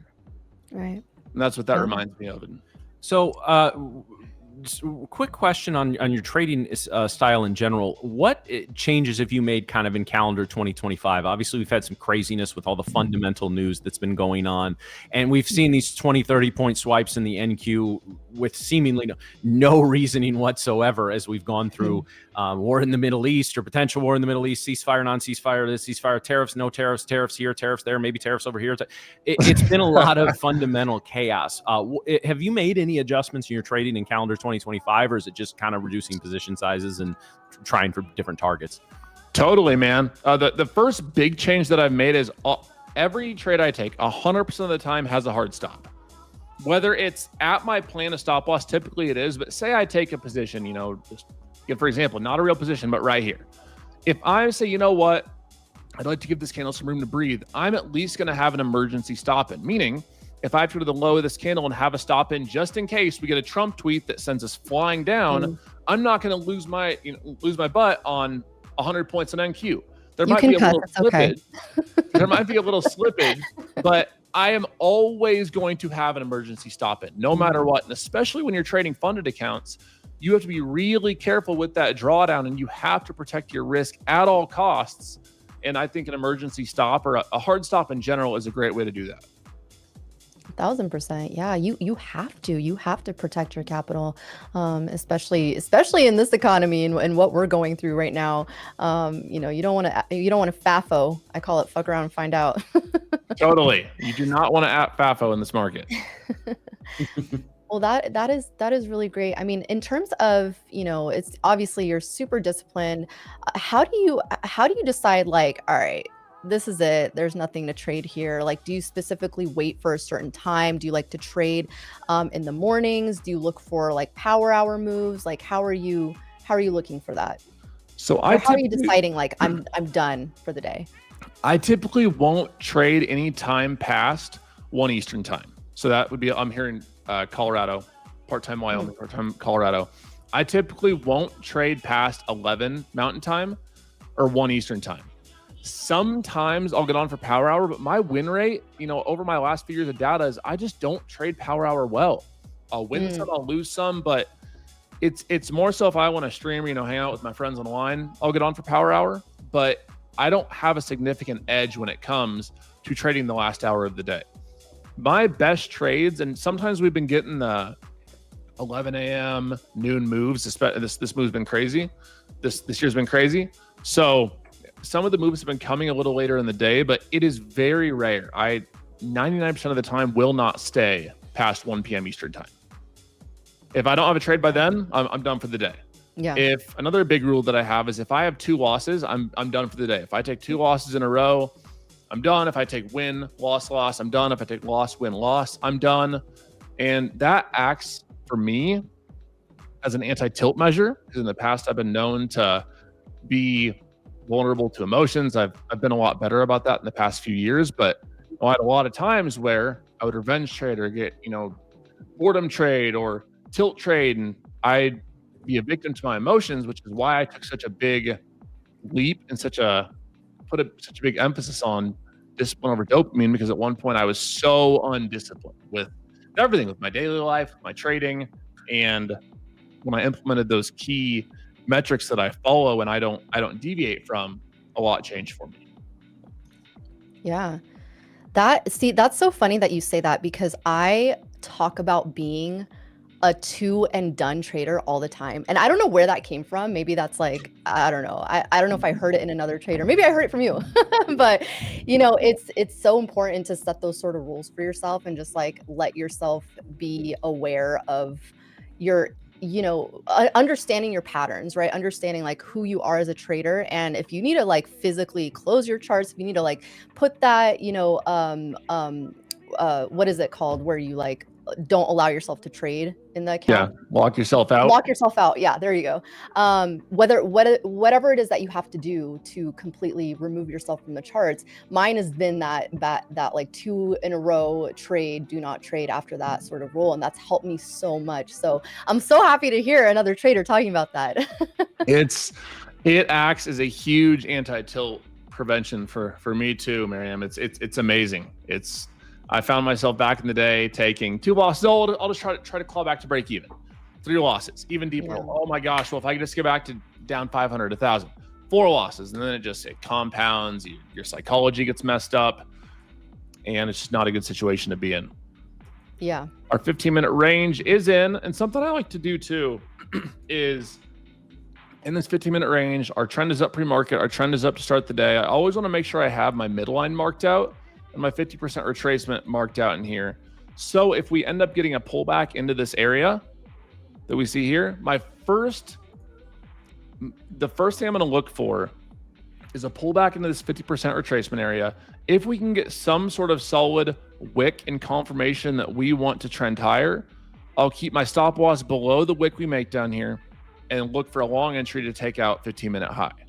So that's the first thing I'm going to look for. If we don't end up getting this pullback, then no trades until we close a 5-minute candle above the 15-minute high. I want to see increasing volume. I want to see solid buying pressure, aggressive buyers in there. And that's the next thing I look for. If I don't get an entry above this, then I look for either A, a trend up above this area at some point when I get a good higher low entry, or B, if we're going to look for a reversal, we need strict confirmations. We need volume to confirm, price to confirm in our candlesticks. And that's what I'll look for in terms of a reversal and trying to catch the move back down. So you know where I'm at, what I'm looking for. Nice. Miriam, I heard you're in a trade again. I am. I did take another trade here on the NASDAQ. I already took some profit off though, so I am well in the profits on this. So I did enter at this EMA retest here on this candle. So I got my entry at 522. So I want to see 550 break. I want to see us actually clear this level. This was really a scalp trade for me. I was looking at the 2-minute, but I am in this trade. My stop is sitting at 527. So I don't want it to break this EMA and just completely fall down. That would be invalidating this long for me. But it would actually maybe potentially move place a good trade for a good entry, as we're literally getting the selling pressure as I'm speaking right now. So I might get stopped out on the rest of this, but I am currently in profits on this. Nice, very nice. I really like the comment from Cody Brewster, which talks about changing life outside of trading. When I tilt, I stop and make myself go work out, and I come back with a better state of mind after that. Obviously, it's kind of a fitness guy, Jayden. Do you is that something you've done in the past before, or just even a good day, bad day, whatever, clear your head after a trading session? Every single day, Monday through Sunday, I make sure to sweat to some. All right, let's see if this is going to start confirming. I make sure to sweat to some extent, and I'm at the gym at least 6 days a week. If not 7, I'll go there. I'm not, pumping heavy iron and throwing up the dumbbells every single day, but I will go and at least do some form of cardio, sauna, something to get my body sweating, get my heart rate moving, and to keep myself healthy. That's every single day. It's winning day, losing day. We lift a little heavier, lift a little more aggressive, and it's acted as a natural form of dopamine and a natural form of therapy for me, for sure, without a doubt. Mariam, what EMA are you using? People are asking, sorry. Oh, the 9 EMA. So this orange line that you see here is sort of my my confirmation for staying in a trade. That's what I like to use when I'm like in a trade. And typically for my entries, sometimes I'm a huge scalper, so I like to just like get in and get out pretty quickly, especially in this market. But whenever I see a test of the EMAs, and as you can see here, we're kind of like slowly grinding up, but I like this test that we got, which is why I got in this 522. And then we started getting some volume up. The reason I don't like this anymore is because we are starting to break this 9. Now it is only the 2-minute chart that we're looking at, so the 5-minute can very much hold this 517 area. So that's what I would be looking for a potential re-entry. However, breaking this would kind of start to think that we are maybe trying to test these this 500 level again. But like I said, this might be one of those trend up days. I am completely out of this position. I did get stopped out on that for a total profit of like $632 on that trade. So dinner's on you. Apparently, yeah. Yeah, we'll see if we can get a nice trade here. I do like your analysis though of this opening range that we are sitting into. So when you look at something like this, are you looking for an initial breakout of that range and a retest? How do you typically trade the opening range? So looking at this right here, how I'll determine if I take this or not is I'd like to see that this is not what I like to see to start out with. We have a wick down, aggressive red body down. This is not a candle that I personally want to long. Even though we're testing the 50% retracement, this shows that sellers are taking over, at least from how I look at price action. Obviously, everyone has their own analysis, but we see this aggressive sell candle, almost no buying wick here. This is not something that I'm going to long personally. So now if we end up building a base below this 50%, I don't love trading in this 15-minute range, but if we see some sort of short confirmation, I'm open to trying the shorts. Or if we get this closed below this 492, right, build a base below this 15-minute low, show solid aggressive selling, I'll look for a short setup to the downside. At this point, it turns into a waiting game. A lot of my trades come an hour or so into the day. I don't just rip trades 30 minutes in, 45 minutes in. Sometimes I do, but I'm very selective of my entries, and that's just how I trade. Some people do great taking 5 trades a trade in the first 20 minutes, and that's great for them. It's just it's not me these days. Yeah, you have to figure out what works for you, and different market cycles are going to treat different strategies differently, in my opinion. And I think it's so important to stay agile and understand, like, and I don't know about you, Jdun, but like my position size has changed significantly in 2025. I have reduced my position size so much in the previous like 6 months. Yep, So totally, yeah. me too. Yeah, you feel like it's just been too volatile, in my opinion. Which is Also, great. We want that as traders, but you can get wicked out really easily. I noticed you just like my fellow host Nick drink from a very large bottle. Do you have vodka in there just like Nick does? Yeah, not today. Okay, all right. No, I actually haven't drank on the 5th of July. It'll be 14 months now. Excellent. Nice. Yeah, it's cool. I plan on going a year. You know, I was never a big alcoholic. You know, I wasn't down in a pint a day or, you know, a 750 a day, but I would drink on the weekends. And I decided last year that I wanted to go a year and see if I could do it. You know, I've always been big on challenging myself, putting myself in uncomfortable positions. And so in order to grow, and for me, it was like, well, May 5th last year, I got pretty hammered and I was like, I'm just not gonna, or in 2024, it would have been, I was like, I'm just not gonna do this anymore. So went a year. At my year mark this year, I didn't have any ambition to drink. So I haven't since then. And I might, again, I kind of miss having a glass of red wine or, you know, something light here and there, but it just hasn't been something that I've needed. It hasn't benefited my life. I've found a lot of joy in being sober and, you know, enjoying things like I love basketball games, love the Nuggets, love the NBA, football games and concerts, all the things that I used to do when I would drink.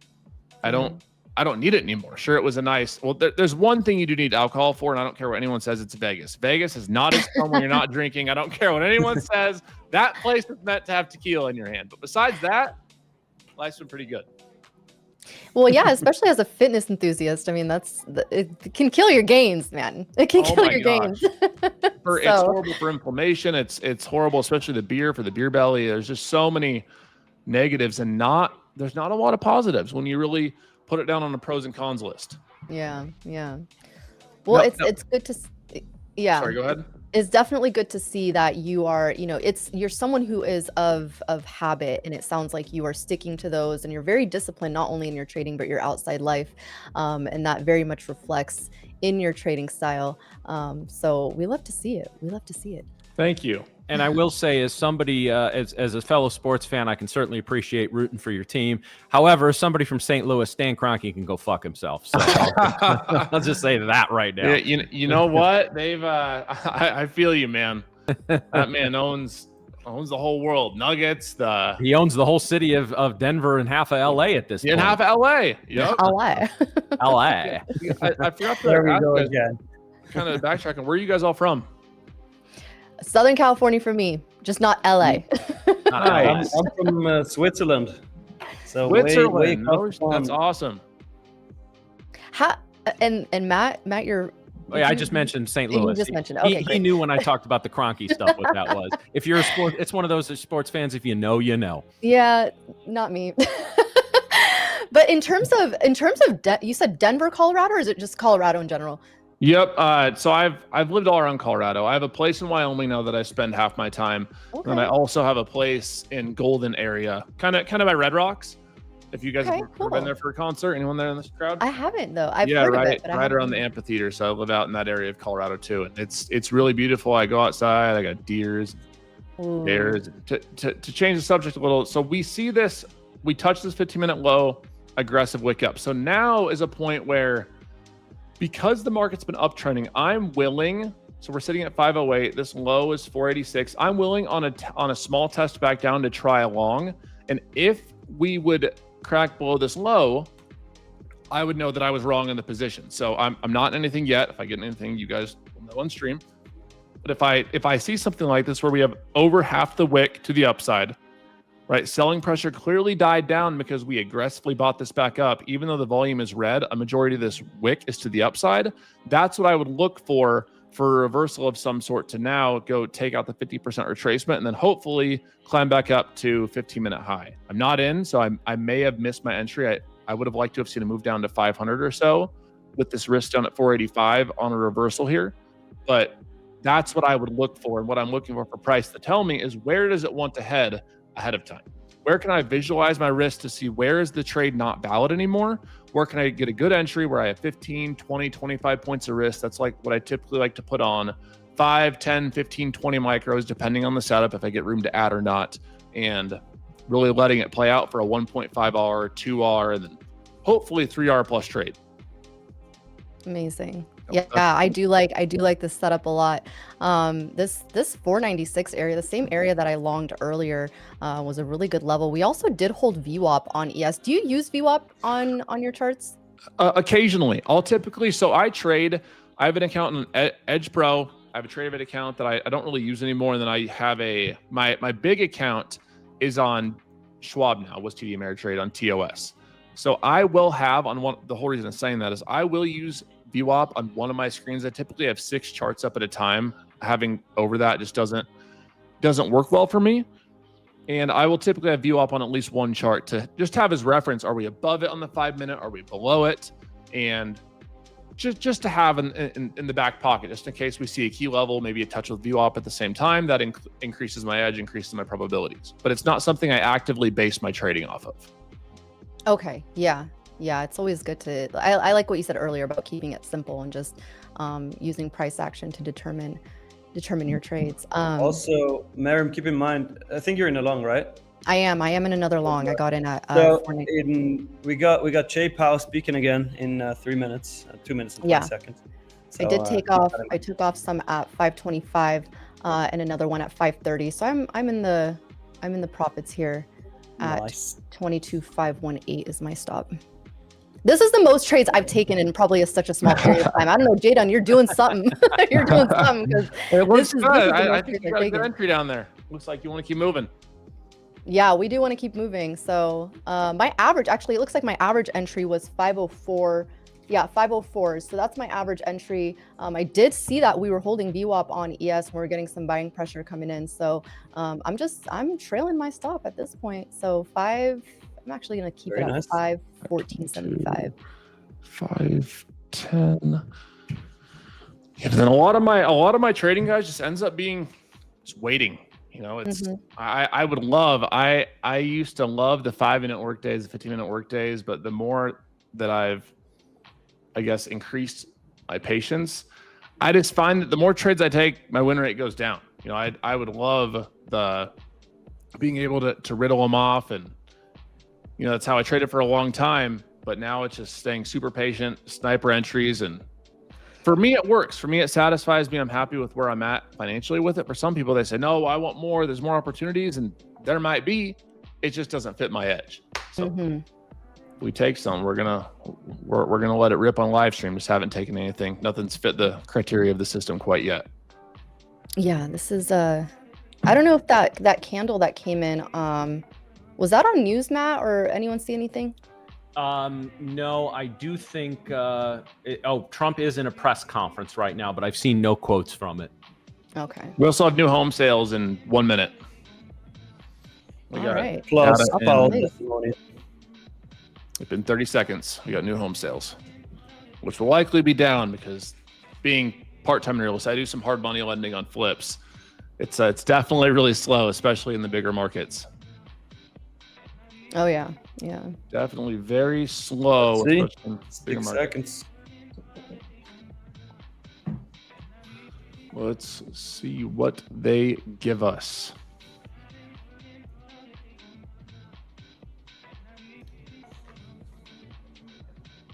That's also the next or the new 4-hour candle open. All right, so we closed above the 50% retracement here. I don't love that over around half of this candle was to the downside, but I'm still, I have no interest as of now in shorts. I always say, even if we saw a nuke candle down, I'm not going to be upset missing that because nothing in my system tells me shorts right now. If we see some sort of confirmation where it says, okay, time to fire the shorts, I see the system fire, I don't take my entry on it, then I say, man, why didn't I follow my system? So for now, in between the 15-minute high and low, right around this area, I just got to stay patient until I see something that fits my criteria to enter the trade. Okay. And for that, requires patience. We didn't discipline over dopamine. I love it. We didn't get too much of a reaction on this candle, as you would anticipate, but it was only a 20-point candle, that 10 a.m. candle one. 20 points. But again, like, it's Powell testimony. So as yesterday, that led to a lot of barcode action. The good old Tradeify TV barcoding. Yeah, Yeah. no All right. bueno on the barcodes. Okay, so getting the word from behind that Nick is coming on momentarily, and so Jdun, man, thank you so much for being with us today and for the insight. I really appreciate it again that you shared some of the personal struggles that you've had to get to the point where you're a consistently successful trader, and I really appreciate that, because I don't think there's enough of that in this business, quite frankly, because we all have shit that we deal with, right? And some it's worse than others. Doesn't mean any person's experience is less valid than somebody else's, but really appreciate you sharing that. It's awesome to see the success you've had, both in spite of and because of all that, and we really appreciate your time today. Yeah, you guys are doing a great thing here at Tradeify. As I mentioned, Mariam, Nick, Matt, you guys are crushing it. Brett, go way back, and it's been a pleasure hanging out with you guys, and hopefully delivering some gems to the chat to stay focused. Trading's really hard. It's not supposed to be easy. If it was easy, everyone would do it. Stay disciplined and choose discipline over dopamine. That's all you can really do. Yeah. Absolutely. All right. Thanks again to Jdun, and have a great rest of your day. Thanks, Jdun. Hey, you too, guys. See you later. Bye. Lovers and haters. Peace. All right, guys, so we are going to be bringing on, for the first time on Tradeify TV, Background Nick / Little Nicky / Chicago Nick / I don't know. We got a lot of names for him. Nick C from Simba's chat back in the day. Nick C from Simba's original chat. Yeah, he's been he's known Brett for a long time, and he is going to be talking about a couple of the big things we've got coming to Tradeify TV. Obviously, you know the first one. We're 4 hours now. So let's bring on Nick, and also we just want you to meet him, and we mostly talk good about him on the stream. I mean, we needle him a little bit from time to time, and it's all fun in games. But and we'll get Drew on it sometime too. Although watching him try to be on the stream and switch things in the background will be endlessly entertaining for us. But for now, we need to give a big welcome. Hold on, we're moving our we're moving our name tags around here so we can get. I don't know what his says. It probably just says something boring like Nick, doesn't it? Aw, boo. A Marinette. All right, so Mariam just continues to murder the markets mercilessly. Say that 10 times fast. Let's go ahead and welcome on whatever we want to call him, but he is Nick. He is from the Midwest like me up there in Chicago. We love Nick in the background. He makes us laugh with some comments all the time, so let's bring him on the stream now. Nick, how is it going, sir? Hey, what is up, everybody? Oh, it feels good to be here. Yes, I couldn't leave you hanging. Boo. I'm sorry. Thank I had you. to do it. I had to do it. We had a poll. Chat We voted had white. a poll. I couldn't. Mariam was all by herself. I couldn't leave her doing Thank that. I had to you. jump in. I had to. I'm sorry. But I'm actually currently updating your Figma. I'm getting everything done, but now it feels good. I uploaded it. We're ready. I appreciate it. Good. We love like seeing your chats in the background, and I wish we could just show everyone your energy, and I'm glad that we can do that now. It's just so fun, like in the back when we're just chatting away, and you're in a position, you're doing all sorts of things. So shout out to you for being such a multitasker there. Yeah, thank you. No, it feels good. It's weird being on stream. I mean, I talked to Brett a while ago about coming on stream. I've been following Brett for like 4 years, as I'm sure some of the people in the chat have, and then started trading futures when he did. So it's cool. This is like when I met Brett for the first time, it was like meeting like a celebrity that you've known for like 5 or 6 years, and then coming on stream, it's like the cherry on top. So this is awesome. We love it. And that's so you have started, when did you start your trading journey? Like last April, whenever Brett sent into his Telegram or his Discord that he was going to try futures, I was like, okay, this is it. I'm going to try futures too. And I did what probably most people do, bought a ton of accounts, thought I could beat the market after studying for like a week. Blew every single account time after time again, went deep red. And then I think after being so red and not wanting to tell my girlfriend I was that red, I tried to, figure it out. And then last like July, August, started getting first payouts. And then now we're profitable. Now we're like 5-6 times what you put in, and just rolling with the, you know, scaling up as we go. And, you know, I still degen. I still no risk, no Rari, as Brett would say, but Hey, we love the Somebody was asking transparency. in the chat. Somebody was asking in the chat if we're going to talk about full porting with Nick. Turbo Skeeter was that. hell yeah. I will come on a Friday and I will full port some accounts to everybody. I don't know if we can do that with like Tradeify sponsored logo, but This is more like, it could be more of like a trader after dark thing, but like There you trader go. for Degans. yeah. Yeah, I love it. No, we absolutely love, you know, the fact that you're just putting in work. You're putting in work. So you started futures a year ago. That's actually crazy. Yeah, it was scary. Like the NASDAQ moves so fast. Like, I mean, things happen so fast. It's crazy. I remember the first time I tried it, I opened up a personal account with Tradeify, and I was at work at my office, and I had $1,000 in there, didn't know what anything was, and I entered a position with like a few micros and went into a meeting, came back out, and the whole account was gone. I got a liquidated message. no. It was sad. I was like shaky.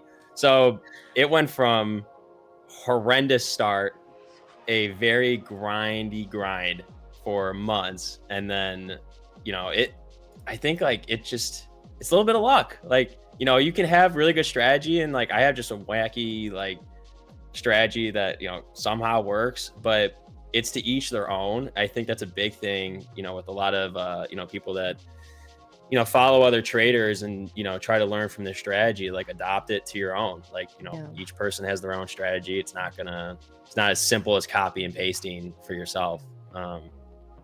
But Right. I mean, that's just me after, you know, a year of futures trading, where some people have like 10, and it's crazy to me. Like, kudos to you guys, especially you hitting banger after banger this morning. No, I mean, I appreciate it. It's definitely still the beginning, but you are killing it, man. You are killing it, and it's only up from here. It's only up from here, right? So That's right. That's we right. love it. We love to see it. So do you have any fun stories you can tell us about Brett from several years ago? I mean, that are stream appropriate, of course. Yeah, Well- I mean, he's got some fun. I used to love when he had his like his $1,000 options challenges, and they'd go off, and then, you know, we would get a little, I think, overexcited, and then we go right back to $1,000, and then we go back up to like 14, and like back to 1,000, and then back up to like 20.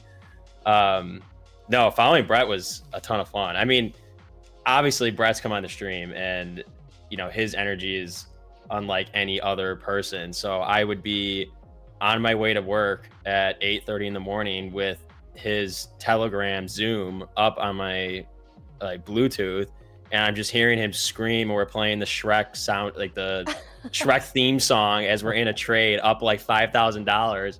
And I walk into work with like, you know, his chip on my shoulder. I mean, you can come up with stories of Brett all day. Not the Shrek theme song. That's quite literally the best song in the world. Oh god.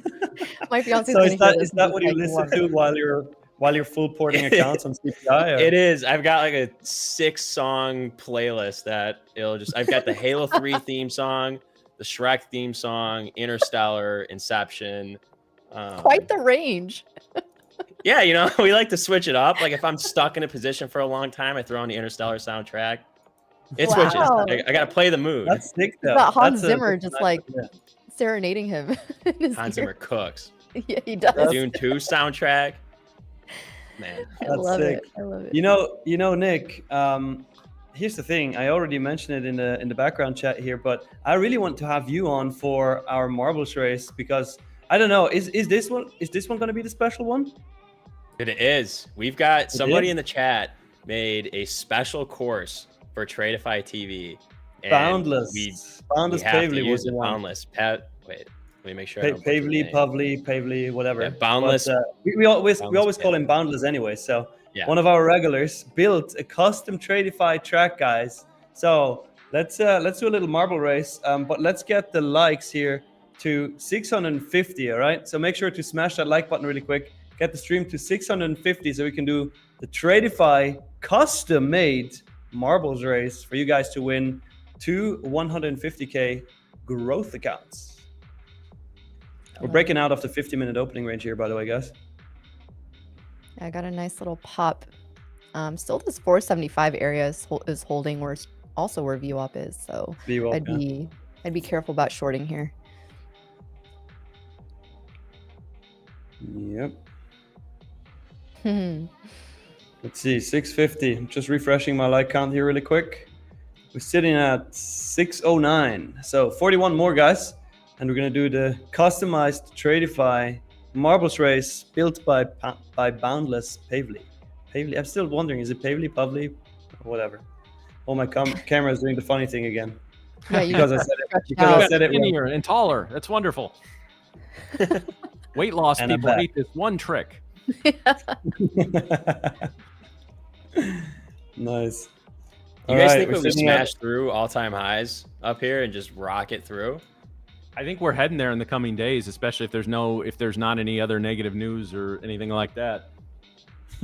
Did you trade today, Nick? No, I want to move money into a personal account now and try to do that while I still do some degen stuff at props. On your other ones? Yeah. I love it. I just love it. We gotta have you on for responsible. more segments because this is just, I feel like this could really be something If fun. Brett's fine with me degenning accounts live on stream, then we will absolutely do that. I want to see it. It actually might. We'll host a segment with you, Nick, called "How Not to Trade." Yeah, exactly. If it's negative advice, then everybody knows. I like that. But imagine he makes the most profit out of everybody. Right. That How would be to degen amazing. properly. I love that. Yes, how to be a proper degen. You There are have rules. your spot of tea, and then you and Asanka could do a segment together. I'm sure Asanka would have a field day with me. He's like your therapist, just sitting there telling After you, like 5 minutes, he'd be like, "No, no, no, no, no, no, no." Yeah. all wrong. I love it. I love it. Boy, getting some real selling pressure here. I'm almost getting my VWAP test here. Yeah, VWAP's really the line in the sand here. On ES, we still have this area that we could try to hold, but actually, no. So Nick, I gotta ask you. So we teased when we brought you on. So we've moved to 4 hours today due to the response we've got in the first month. There's a few other, some small things we can announce, some big things we can't yet. But I know there's a little cosmetic changes coming. We got a lot coming. Why don't you tell people about it? We do have a lot coming. Drew and I have been busy. We've got custom. It might not sound super cool, but we have like custom sounds that we're working on for Tradeify TV. I think sound design is really cool. Like we'll have our own branded sound. We've got transition segments. A lot of things that will really, like spice up the stream. Make it look as professional as it sounds and as professional as you guys are. We've got commercials coming. I love like little animations. So everybody's seen I think we had a bear run across top of the screen. Stuff like that, things that are just fun and someone that, yes, thank you, Drew. There we go. Random shit like that. That's fun. That's fun things. That's a fun thing to spend money on. So we're going to do a lot of stuff like that. There's a lot in the pipeline. We've got, we have a big meeting next week where we're going to review all of the wacky ideas that we're coming up with and then really commit to it. So it's exciting. I love Nice. that. That's sick. Also, we just hit the 650 likes. So I'm excited for that custom marbles race that Boundless built. Guys, as usual, we're going to do it the same. As always, make sure that you have liked the stream. Make sure that you are subscribed and only type the keyword once we drop it. Only type it once, not twice, not 3 times, because you are going to get disqualified. And the keyword in honor of Boundless, who built it, is Boundless.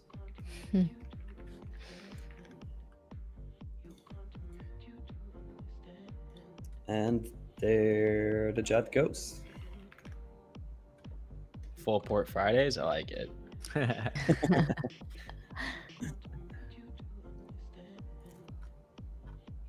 I'm excited to see that track. Drew, do we know what the death rate is on that track? It's probably, I think I saw it. I think it was, oh, wait. Oh, 85%. Oh, wow. Oh, man. Well, we only need 2 winners, right? We need 2 winners for 150K growth account each. Guys, I just took a 10 micro position at 79 long. Nice. I like it. Playing I like for the bounce off of VWAP here.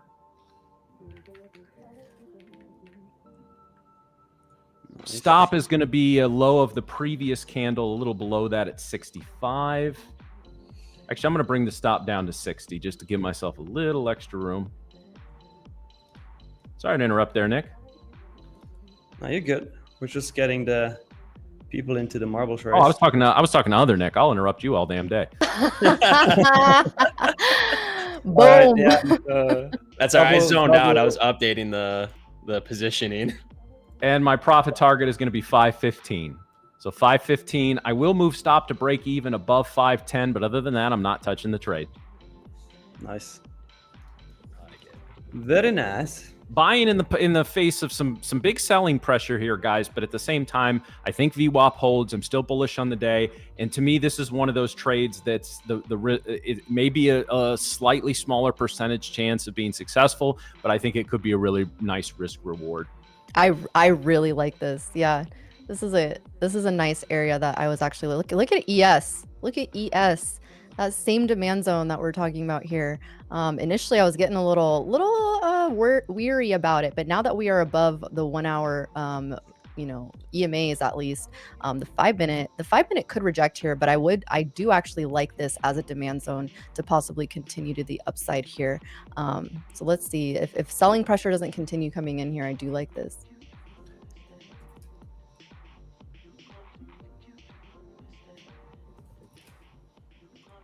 All right, Drew, whenever you're ready, feel free to pull up that marbles race. And as soon as Drew does pull it up, guys, you can stop typing in the chat. Jesse Rona, congrats on also taking that trade and being green all week so far. Big W for you. That track is sick. That is epic. Drew, whenever you're ready. This is That's great. funny. That's so cool.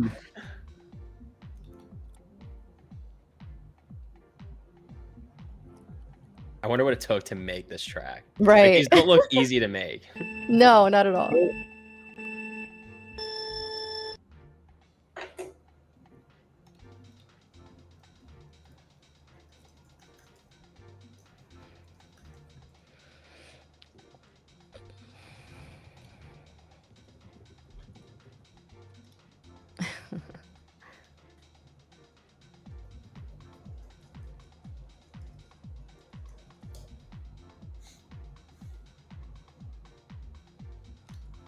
I should have entered. Would have got myself a free account.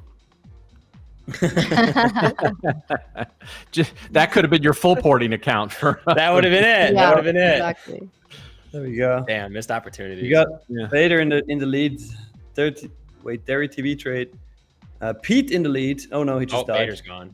Whoop. Go on.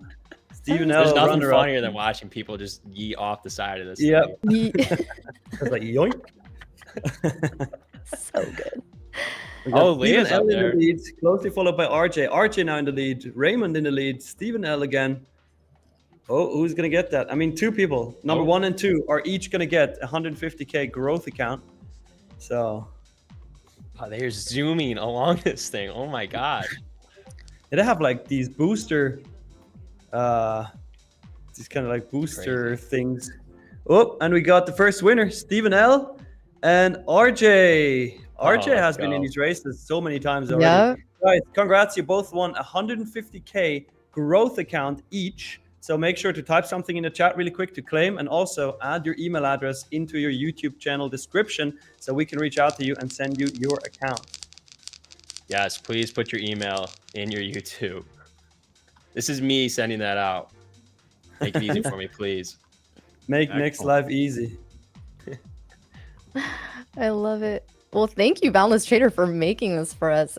This is this was quite the treat. So sick. Yeah, Steven and RJ both typed, so congrats, guys. You claimed. Oh yeah. All right. So we said earlier that we were going to do a big announcement. I don't know if anybody saw that teaser that Brett had posted on all of our socials with the ticking time bomb, but our big announcement, Drew, if you want to throw it up there, everybody's been asking for it. We are moving our 10-day payout windows from 10 to 7. So it is now a 7-day payout window, which is huge.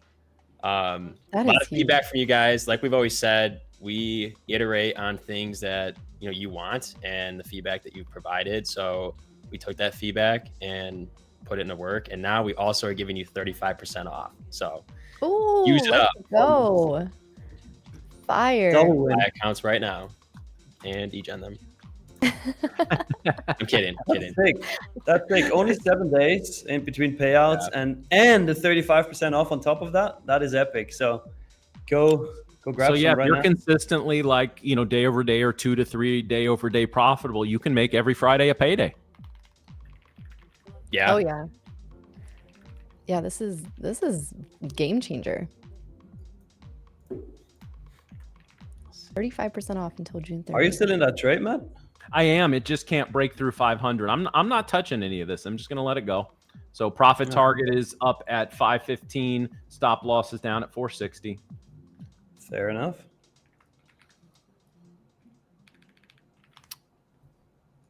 So we're just trapped between VWAP and 500 right now. Yeah. We may need to break below VWAP to get a little momentum to push up to the upside. If it gets below 60, it's going to -1 standard dev at that point, and I'm out of the trade. But if it gets a little momentum and pops up, we're good to go. I might fade you on that bear flag there. Do it. Ooh. Do it. Do it. I like it. Do it. Yes. But let's see.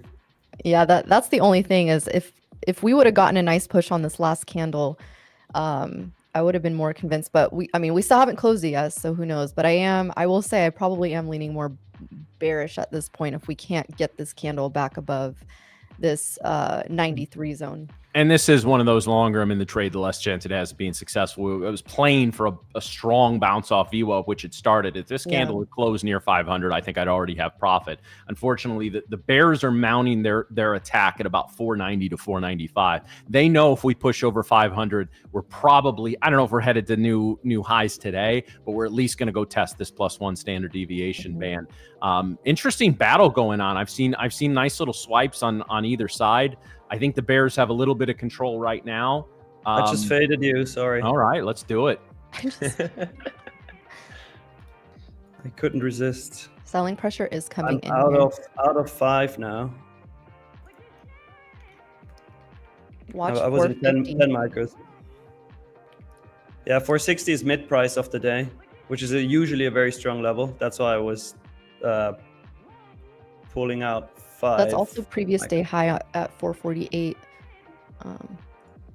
My target would be 450 on this, like full target.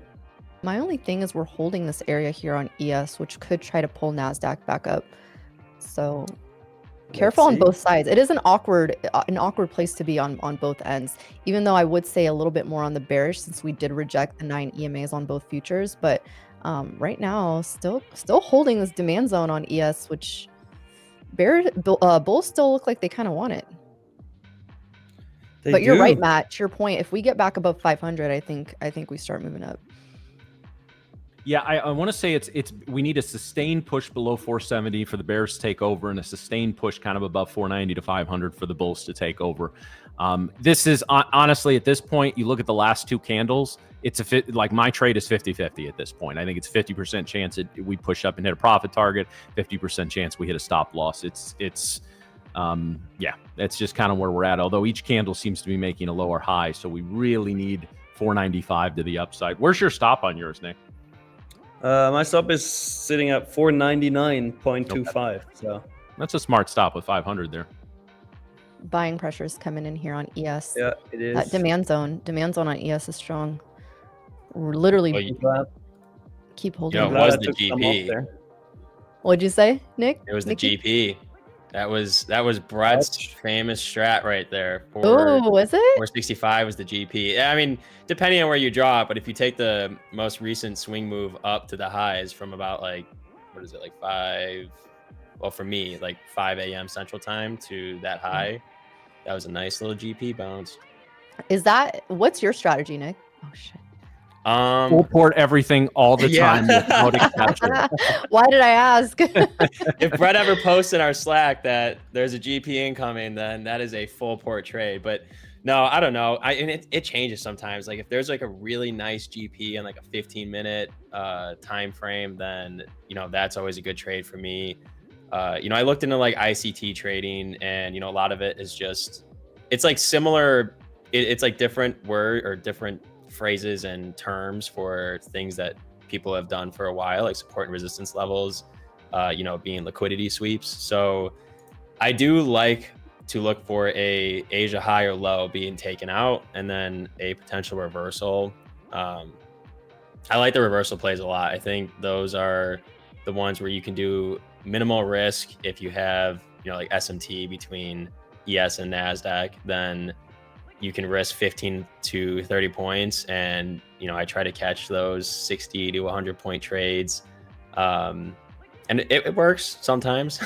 So Yeah. it's about, I balance kind of that, and then GP trades. And obviously, sometimes if there's news coming out that I think is going to move the market, I will. You go full port play that. ham I will trading play. mode. Yes. Didn't mean to finish your It's sentence fun. there, but figured No, out. I'm glad you did. You knew where I was going.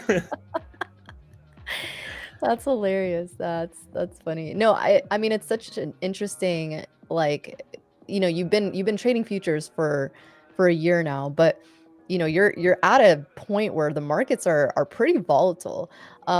So have you been involved in the stock market or just in any market at all before that?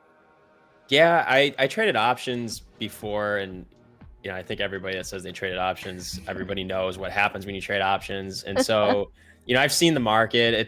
It's funny because to me, I've always been like, wow, this market is shit, or this is too volatile for me, or it's always crazy. And it's just, I'm always saying that at every point in the market. And at this point, it is just, I don't know, I just got to deal with it. And, it's crazy to me every day. And I just hope to catch like a nice little move on a crazy move. But, for the past year, for me, it's been hard. It's a hard market to play, because you have Trump can tweet and the market will pump or dump. You can have war news, the inflation, our economy over the past year has been pretty interesting. The global markets have been interesting. There's so many factors in here now. And I feel like just over the past couple of years, even all these factors playing their role into moving the market has been different than maybe what we traditionally saw like pre-COVID. Yeah. Do you enjoy trading this market? This is like a DJ's paradise. Of course I enjoy playing this market. I feel like I should have really asked was like, how are you? I actually don't know. I don't know what I was supposed to ask, but it's just funny because like, even for me, I know that we talk about this all the time, but like, this is such a good time to learn how to trade because of just how crazy and volatile it is. Because once we start getting out of this, once we start finding more normalcy, like you'll have experienced probably one of the hardest markets that I've seen thus far to trade in. And if you can get through this, if you can trade in this sort of market and this sort of sentiment, then I feel like you would do very well in a more normal market. So I guess that's what I was really trying to say. I will be honest, I don't know, because we see 400 point moves in a day right now. And all right, I just got taken out here, guys. On the upside, me too. On the downside, I don't know where I actually got really? because we wicked up there. Here, Drew, if you want to take my thing off screen, I can pull up my account info and figure out where we go, where exactly we were there. I think I got a horrid fill. When we get clear my orders. Good, oh man. God, I got just destroyed on that fill. Wait, aren't you long though? Yeah, plus 680, 250. No, I won, but I think I got about, let me see where it actually executed.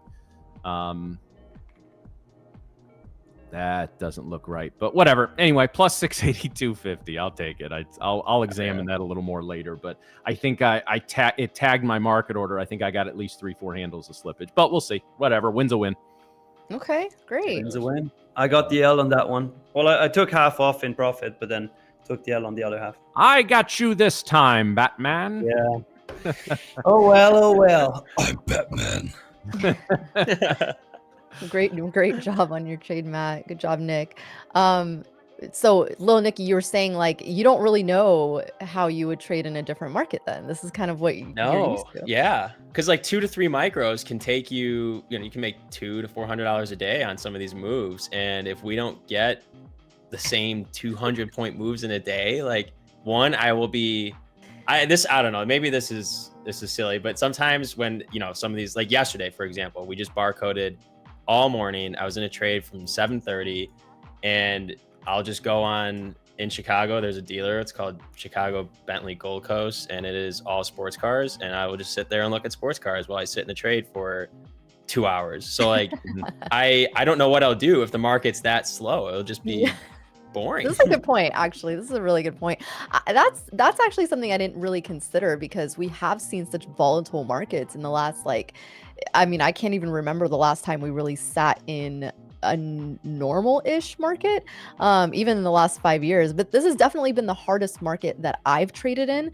And maybe it's not even so much like the year, but it has been just this season that we've been in. So yeah, that's actually a good point. I'm actually curious. I'm curious to see how we end up doing once we move towards a little bit more normalcy. If we get there, who knows? We might not even get there. Probably won't ever get there. Yeah. I'm shooting for high hopes here. Yeah. Well, we love it. We love to see it, and I think we'll definitely be continuing to have you on here and walking through, and hopefully maybe we can take some trades together. I don't know, maybe. I am so down for that. For Friday. I need Brett to give me a house account with just a couple grand. I think Brett's a smart businessman. I don't know if he's gonna do that. Yeah. He'll give you like a $2,000 allowance every single month just to blow. Yeah, I'll send him the screenshots of the trades that I'll take, and I think him and I both understand these are just degen trades. But hey, you know what? They work out enough to where we make more than we lose, and that's at the end of the day. That's what it's all about. Is it really degen then? Well, yeah, and I was just going to say that if you have a system that has a proven edge, and there is reasoning behind everything you're doing, that's a system. I mean, listen, this is one of the things that drives me nuts, and I've said it on this stream before. Like somebody will come on as I'll use ICT as an example, right? Probably the most controversial method out there, although I have no idea why. I must be the only person in the world that really has a neutral opinion on it. I can't tell you I like it. I don't even know what it is, right? But at the same time, there are enough people who consistently make money in it that there's something to it, right? Maybe they take a base system and they add or adjust or take something away, whatever. All the successful traders that I know that are retail traders like myself, about half of what we do is taken from people we learned from, a course, a mentor, a YouTube, a webinar, whatever. But then we've made adjustments to it in ourselves. If you have something that month over month, quarter over quarter is showing consistent returns, winning returns, that's a system. So as much as we want to joke about the degen trading and all that, if you're making money off it, by definition, it ain't degen trading. Hell yeah, I like that. I'm gonna start telling my family that. See, I tell my family and friends when I explain how we trade. I'm like, yeah, you use this, and that. My setups are A, B, and C, and yeah, I'm doing really well. And then I tell anybody that knows how to trade what I do, and we just kind of laugh because it may seem like degen. I guess it is kind of a system because it works, but it is funny how I always explain it in two different ways. It either sounds super professional and highly intelligent, or it's like, yeah, man, I just kind of shoot the shit, see a GP, and I take a long with max size. That's so funny. Well, I'm sure Christmas and Thanksgiving are not boring at all. That's for sure. No, it's really fun. You have people asking me for stock tips and financial advice. Yeah, like they're asking me about the market and where I think it's gonna go. And I'm like, That's my I favorite trade thing for like an hour. as a trader, right? Because people, 90% of, like, especially working people out there, it doesn't matter if they're blue collar, white collar, whatever. If they have some sort of 401k, IRA, or just long term kind of high yield savings, whatever, they automatically think market up good, market down bad. Right. And so as day traders, we could give a shit which direction the market goes as long as we get a solid trend in indicators, whatever. And that's what's hilarious. I've had people come up to me after the market is like some of the limit down days or some of the early days of the COVID crash. Oh, sorry to hear about this today. Like, what are you talking about? I cleaned up today. Like, a COVID crash was some of the my best individual trading in both futures and options. Right. Those 2 or 3 weeks before we started to stabilize and make a run back up to highs made my year in 2020. And like, I'm sorry, the markets are down. Nah, tell them to keep going down, right? So that's one of the, I don't know if you run into that talking to your family where it's like, just because the markets have a good day doesn't mean we made money. Just because the markets went down doesn't mean we lost money. Oh, absolutely. And I wish one of my friends was watching this right now, because the market will tank. And then he gets all upset that we're losing money. And I'm like, don't worry. I'm like, this is actually best case scenario. Just dump more money into it. It's going to go right back up. But it is interesting to see other people's perspectives on the market. And it's enlightening to a degree, like, how other people look at recent moves, trending news, data, etc. But no, I think the markets are a great topic to talk about. Oh, there's like no one's wrong. Like everybody's got their own thing to it, and it works for somebody somehow, some way. Totally. Yeah. And there's so many strategies. I mean, in options in general, like the covered calls, naked puts, all that, like you got so much that you can get into. Spreads, and with futures, it's just so simple. Like, it's a hedging strategy to begin with, but it's a lot of fun. Nick, you pretty diplomatically said that it's okay to just degen. I'm good at doing it because I say it all the time. Not financial advice. I love it. It's great. Yeah, we gotta keep saying, we gotta have like a full disclosure or disclaimer just on my name tag needs it. Anything this kid says is not financial advice. Degen Nick. Yeah. We should just call it the non-financial advice segment. Yeah. I don't know who said that earlier. I appreciate you blurring the background out there, but it looks like you got a nice skyline view. How high up are you in the city right now? We are 45 floors. It is really cool. Oh wow, nice. Yeah, it's fun. When it's like super rainy and whatnot, it's like the fog just completely covers our windows and you can't see out, and it's really eerie. I feel like I'm in a horror movie. That's funny. Like, to me, as a Swiss guy, like the highest the tallest apartment building that we have is like 36 stories or something, and you're living on the 45th floor. That's crazy. Yeah, and that's probably not the top. That's not in the top 20 tallest buildings in Chicago. So. Yeah, no. It's all right. Well, that's interesting. Yeah, that is a great idea for maybe a like kind of a horror mystery movie where a mist envelops Nick's building, but it writes out like future stocks and options tips in the mist, like like a whisper, degen long. It just. Then I'm going to submit a ticket to Tradeify and say I blew my account because the fog told me to. Yeah. Well, no, I mean, it is still a horror movie. You get brutally murdered at the end. I'm sorry. That's true. I'm not going to end up submitting that ticket. Yeah. You make all the money, and then the mist takes over your body, and all of a sudden we just see Nick like staring blankly ahead for most of like, Nick, are you all right?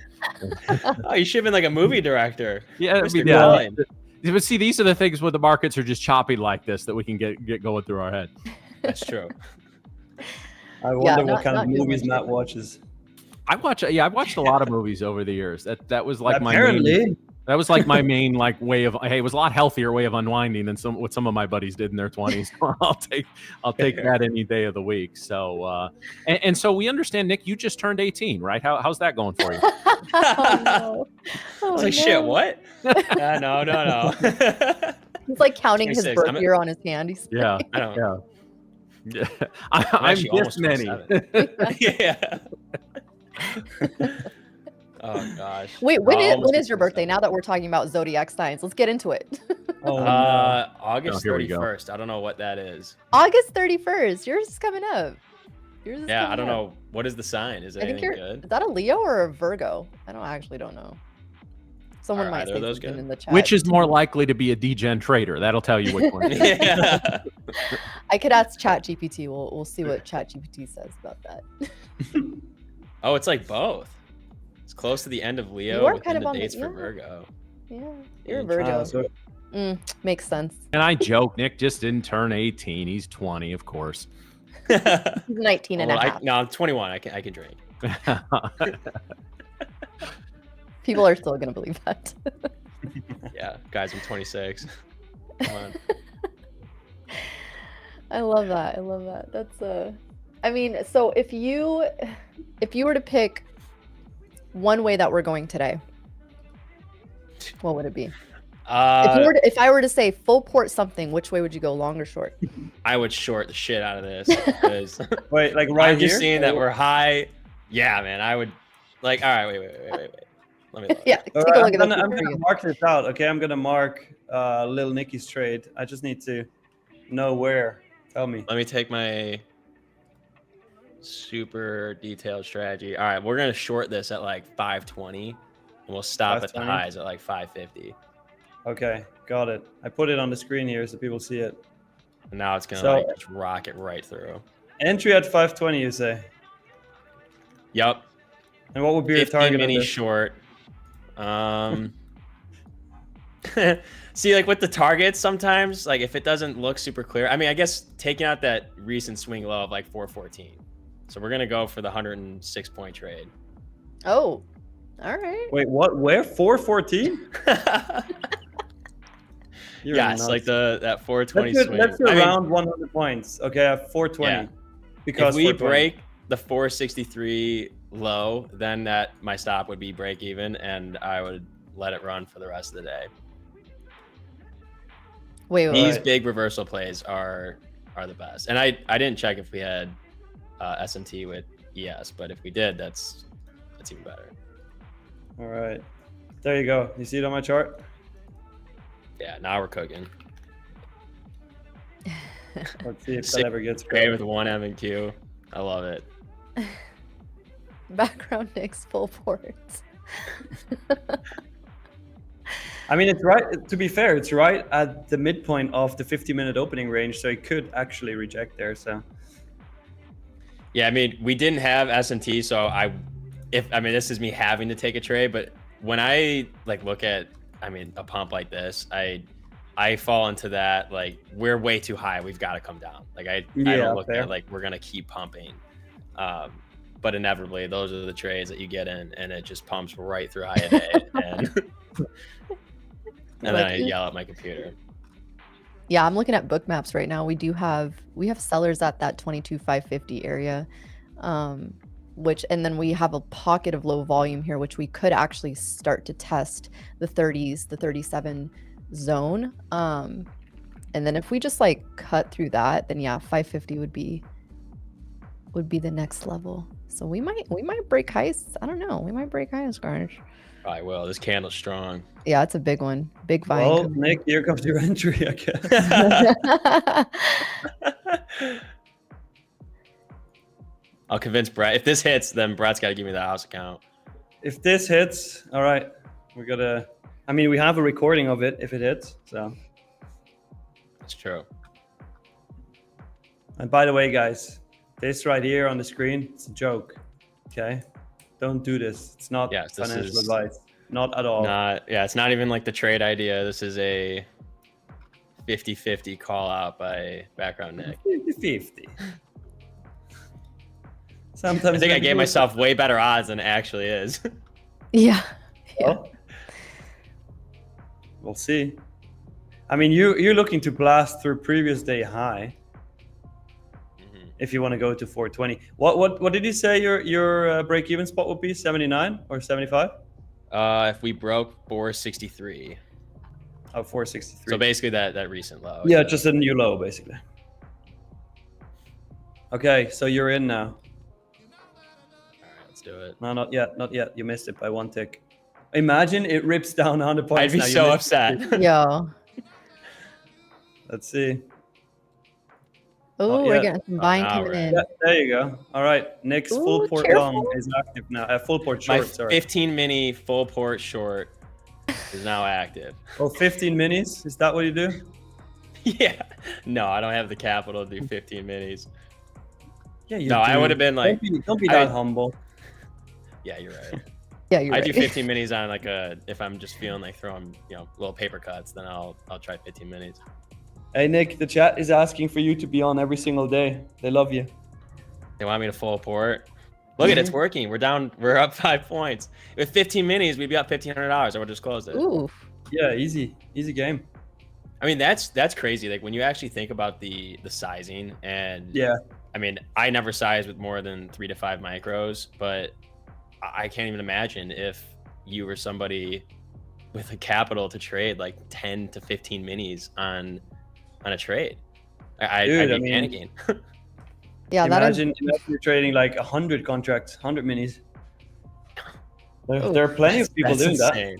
Yeah, Plenty of people doing that? I don't know. that. Yeah. Nick, do you know all these people? Yeah, Can I do meet you- them?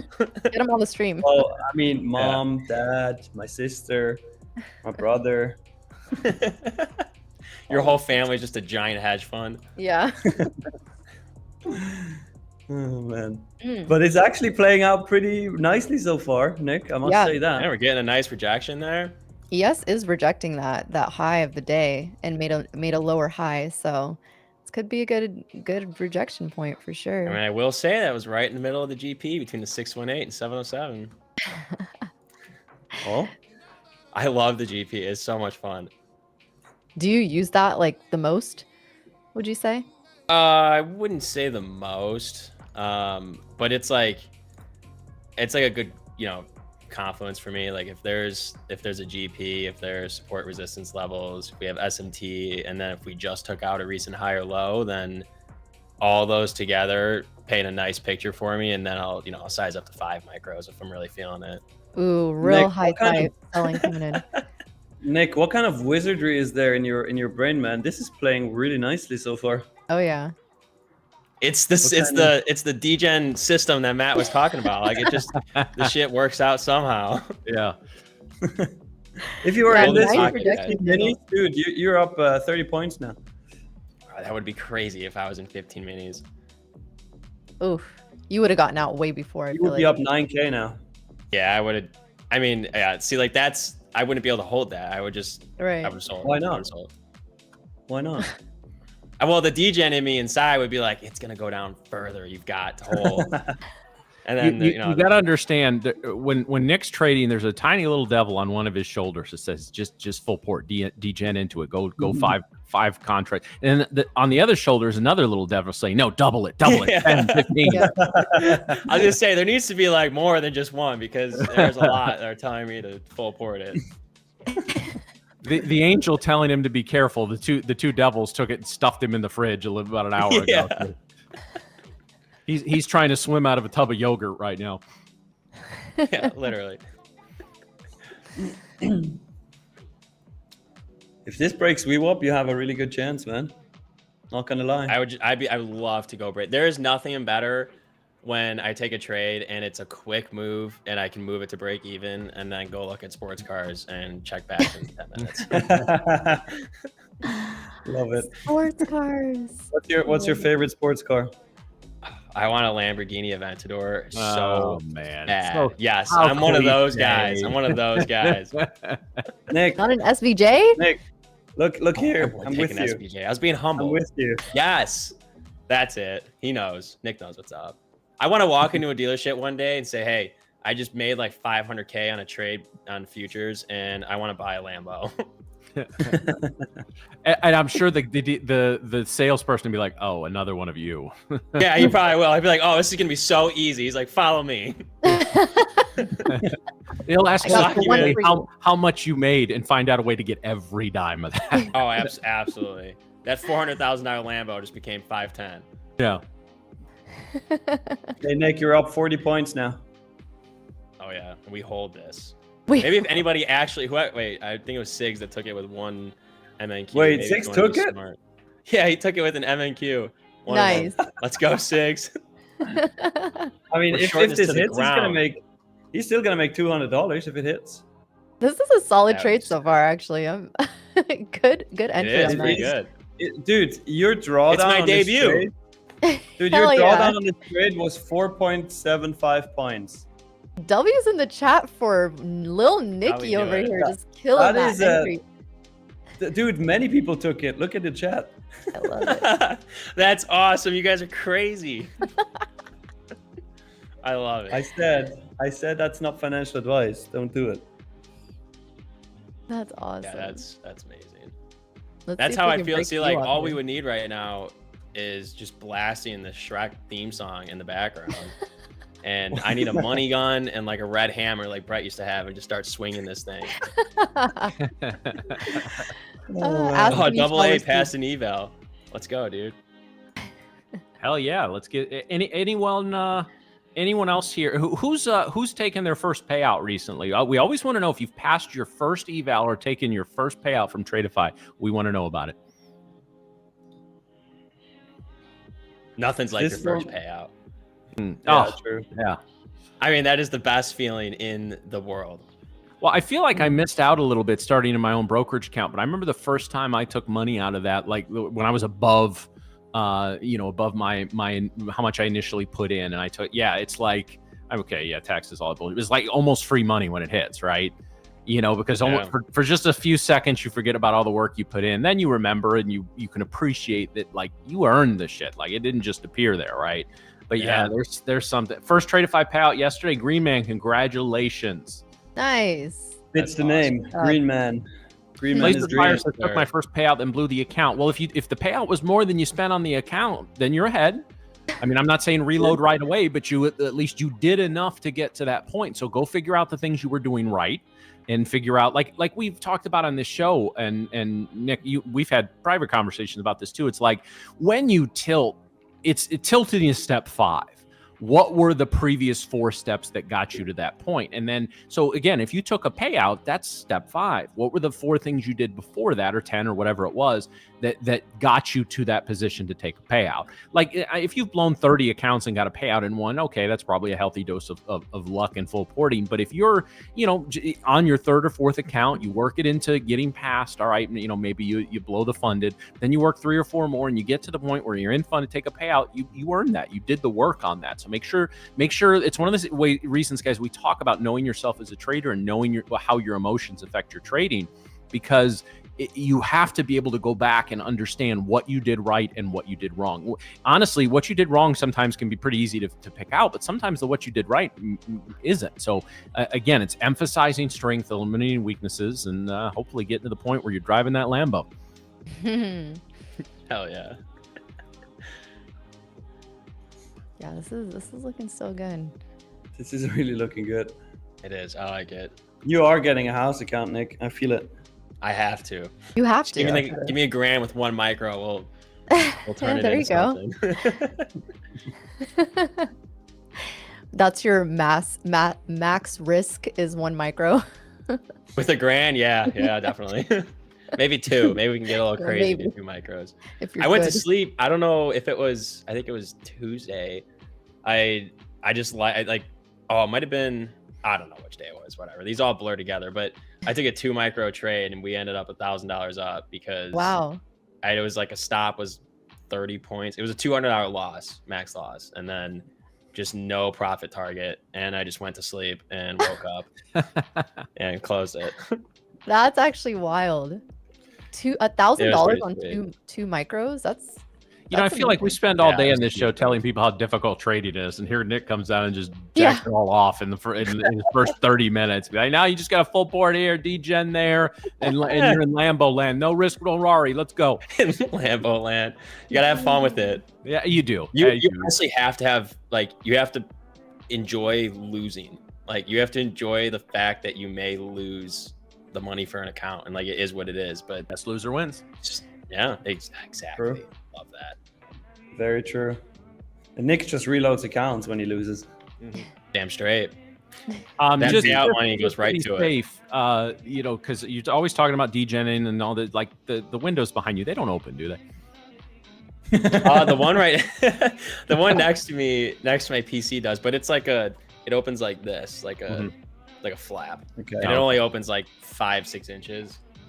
So like I can't like fall. All right, that's good. Good to hear. Yeah. What we're trying to man. avoid here. 45 floors, but scary. Ooh. We also guys, we also have another marble race coming up, not now, but later down the stream. So make sure to smash that like button. We need at least 800 likes to even think about doing another marbles race. So go smash that really quick, and make sure you subscribe to the channel so you can actually participate once we do it. This one, by the way, guys, to motivate you extra for that like button smash. This last marble race, or the one that we're gonna do, is gonna be for 2 150K straight to funded accounts. All right. Holy we're gonna do a big boy marble race here. Damn. Oh, I'm sorry. Nick's from Chicago. Holy cow. Yeah, there you go. Chicago. You obviously, Harry Carey's a Chicago institution. I bet you didn't know he was actually the Cardinals announcer for like 20-some years before he ever went to Chicago. I'm not going to say why he got fired on stream, but I'll ask you guys to go look that one up. It's if you know Harry Carey and knew him back in his day. I mean, I've never met the guy, but it makes a lot of sense. Harry Carey. Harry Carey. What a name. Hey Nick, did you just really use the Tradeify account to comment? I kind of like DJ Nick. Yeah, I did. It's like a dual personality thing. I forget that like I'm on. Why right don't now. you just on stream just go? Just pat yourself on the back. Oh man. Oh, that's hilarious. You're gonna have to switch to your alt there, Nick. I know. I should have done that. I still have my my alt Nick C from back in the day. Okay, all right. Why were you called Nick C? I made the Nick YouTube Chicago? channel when I was at a bar, and I accidentally put C instead of S. I was hoping for a more. We're Nick C. All you needed to say was alcohol was involved. That's Yeah, I should have started with that. Oh, that's awesome. That was You the come dawn down of here, my Nick. I'm going training to take you to this hole-in-the-wall bar we got in my town here that serves deep-fried ribs. Whoa. My gosh, that sounds amazing. They are, too. And we got the story from the bartender that it was the owner of the bar that came up with them because they stay open really late. And they had just closed, and so they were sitting around drinking some more after cleaning up. And they got real hungry at 5 in the morning, and they didn't want to turn on the ovens or the flat top. All they could turn on and get ready was the fryer. It's just like, fuck it, let's throw some ribs in the thing. And I tried just a little appetizer portion of fantastic. So Yeah, I mean, you get like heart disease and diabetes just from eating a couple of them, but it's 100% worth it. That's such a great origin story too. They deep fry them and then they put like a sweet rub on them, and it's just like, oh my god. Oh my gosh. Is it battered in anything when they deep fry it, or do they just deep fry it like with nothing? You know what I mean? They do a slow bake on them beforehand, and then they finish them off in the deep fryer. Whenever I think anything deep fried, or I think battered. I think something that has some sort of like coating. No, on there's I don't think there's any like breading batter on them. It's just like I said, they put them in a when they first come out, they roll them in like a brown sugar dry rub or something. Oh, wow. I think I would have a heart attack after eating something like that. Yeah. Food in America is something else, man. Yeah. Master. That's the one Midwest, creativity. we got deep fried butter here.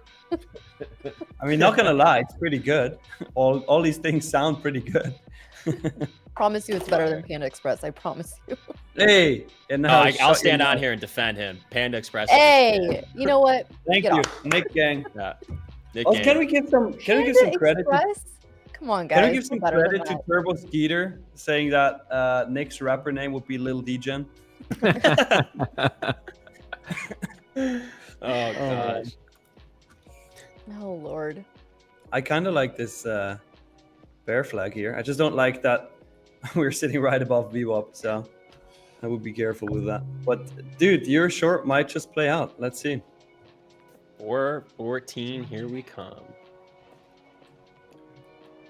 Okay, so you're shooting for low a day then. Oh yeah. Oh, No risk, no Rari. I need the soundboard. I need to start spamming that sound. I know. Well, if Where's that's that? Brett Sane, we need to get Brett Sane in on the soundboard. Damn right. I'm gonna talk to him right And now. we need the money guns. Can we all get a money gun? Oh, I would love a money gun. God, that would be so I need awesome. it. I'm just gonna fill it with my weird Swiss money, and you're gonna be like, "Yo, what the fuck is that?" Wait, yeah. What's Our, my- our reimbursement requests are about to go through the go through the roof in the next couple of days. So Swiss- whoever Have runs you ever- your books at Tradeify is gonna be like, why are we shipping all this shit to Sweden or Switzerland? Why are we shipping a money gun to Dude, you Switzerland? just insulted Leah and me. Oh, it's all right. Come on, you're all Europeans. What are you? Oh wow. I'm just kidding, Leia. I'm just kidding. That's If you're great. here, No man. Have you guys ever even seen Swiss money? I No. have not. Do you have some? Do you have some? I mean, I would Actually, assume he I probably have does. I actually have one framed here. We do have $1,000 Oh. bill in Switzerland. Wait, there you go. Dang, that looks fancy. Right? So much prettier than. This has like a Yeah. lot of drawings on. That's cool. Hey, I do like that bear flag though. I think things look looking a little weak right now. Mhm. Got to get Yeah. below, like hold below VWAP though. We still have not had. Now the 10-10 candle was close, but we got to get a candle closing below VWAP. You know what? I'll do Don't it worry. with 5 micros here. That bear flag. I'll join you, Nick. Now we're Hey, talking. DJ, great. You got a sniper entry on that, little Nikki. It was the 707. Look, I sent it in the chat. It's Nick's was entry right was there. crazy on this. That was amazing. So Woo! I, Selling we've, pressure. we've laughed, we've joked, we've had some fun here, Nick. But like, you're being in and around the space as you have been, et cetera, and you've been obviously around for all of our guests. What are some of the characteristics that you've noticed that are common among successful traders? Oh, that is a great question. That's why I asked it is. Because I'm fucking That's so amazing. Now good. answer the question. It's got to be like calmness in the market. Like everybody that I see talk and explain what they do, and like when they enter a trade, it's not the as soon as you go into some bit of drawdown, it's like oh shit, I'm gonna lose. Mhm. It's just you planned it out, you entered the trade. If it loses, it loses. If it wins, it wins. And it's taking emotion out of it. And it's such a wild thing to say because it sounds so easy to just say like, okay, you can't be emotional about trading, but it is quite possibly the most impossible thing to do. And once you do it, I've seen so many people be successful, but even myself, I and some of my friends, like even Amir, There he goes. There he goes. Oh yeah, we're Hey. break even now. We're risk off. I'm break even too on this. Yeah, but like taking emotion out of it is the biggest thing. Once you do that, I think you're not scared to take a position. Like not trading your P&L is a big one. I mean, obviously you want to have like max loss on the day, but if you started out with one red trade, if you see another A+ setup, doesn't mean you don't take it just because you're red. Yeah. And it's only applicable in so many scenarios. If you're near a drawdown, you might have to pull out a little bit of degen, but it's I think it's emotion and being disciplined, and in the sense of not over trading or revenge trading. That's where everybody gets. I mean, it's funny because it goes from like one thing to the next, to the next, and that's emotion, risk management, and discipline are the things I think I see. Even like when I started as a risk manager with all the live traders, it's different going into a live account from a sim account. You've got this like, it's no longer fake money. It's no longer a simulated environment, and you've got real money behind you. And it took some of our live traders, a little bit to get in the groove of like, this is real capital that I'm playing with. And it's nerve wracking. Like and I'm sure Asanka will talk about it. It's scary to Yeah. play with like your own money now. Yeah, that's a True. good point. I took 2 off, by the way, guys, at 22,466. It's funny. No. 6, I was a risk manager, and I was like a do as I say, not as I do type risk manager. I was gonna say whoever you worked for as a risk manager is probably already emailing you say, do not mention you worked for us. It's Yeah. Tradeify. It's Oh, Tradeify. okay. Yeah, yeah. hilarious. That's what I was doing before I moved to manage Tradeify TV. It was a risk manager. It was fun. I really liked it. Got to talk with a lot of the traders and get like their perspectives, how they look at the market, how they manage their risk, what they trade, why they trade it. The stories that people have of like their trading journals are like, they're emotional. Like I felt like I was friends with most of these people. Yeah. But it's it was a do as I say, not as I do. I took another one off there at 460. Now I have 2 left. Nice. Nice. Huge. Huge. And I'm 5 points in profit, 4.5 points in profit with the remaining 2. So let's see. Okay. I'm gonna leave one runner to Nick's target down at 420. Hell just yeah. for the fun of it. 420. If I don't get stopped out earlier, but Yeah, this is a big 15-minute candle. If I like when we close below a recent swing low. So like on a 15-minute, if we close before 464, that's just it's like further conviction that this is gonna go down. But Yeah. the responsible I mean, part of it's me would looking maybe good. want to take some off. But if we look at this, I mean, come on, you were literally 4.75 points in drawdown, and you're Yeah. up What 56, is that? 55 points, dude, with 15 minis. That's how little DJ. Oh my runs. gosh, imagine that. Yeah, you're not doing your degen label any favors here. This is like a pretty well thought out trade. Yeah. It's like, Yeah. the fact that we didn't see like the trade like $3,000 in the red at any point before it went green. I don't know. I'm pretty disappointed in you, Nick. Yeah. I know. We didn't even tease the highs. We just went Come straight in up. here being all rational and planning your trades and shit, man. Come on. Well, who are you? Yeah. Well, that started off of what we do right this second. Mhm. I love it.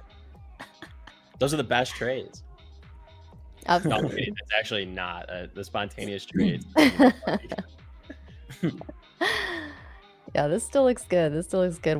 We kind of tested yesterday's high a little bit, but I think this has some room, guys. I think this has some room. Yeah, it does. I My mean, I debut still have my trade hits original 100%, target. right? I still have my original target at 450.50. So that would Just be. in the past few months, Nick's gone from risk manager to risk D's. I love that. If you don't put that on your Twitter by the end of the day, I don't. I should. Hey, can we get a poll on this chat, Nick? If we should have you on every day? You're turning into a host here now. I know people love you. They love you. I mean, I intent like feed that inner DJ. initially, Nick was supposed to stay on for 15 minutes. No, Yeah. oh, right. you've been on for an hour and 10 minutes now. It's been fun. True. I really enjoyed it. I mean, it's like, not to talk about other streams, but like this, you guys as hosts, it just, for me coming on, it's fun and it's easy and like you guys are entertaining and it's, I don't know, it's more than some of the other streams that, I have to do my market research. I got to check out other streams and this one does more than the others and it's fun. So it's fun to be on here. But no. Yeah, I'm Always really appreciate that. disappointed because as much as we like to laugh and joke on stream, like the three of us actually, well, the four of us, including you and even Drew, like we get along behind the scenes. Like that's Yeah. boring. I feel like we need to start a fight somewhere.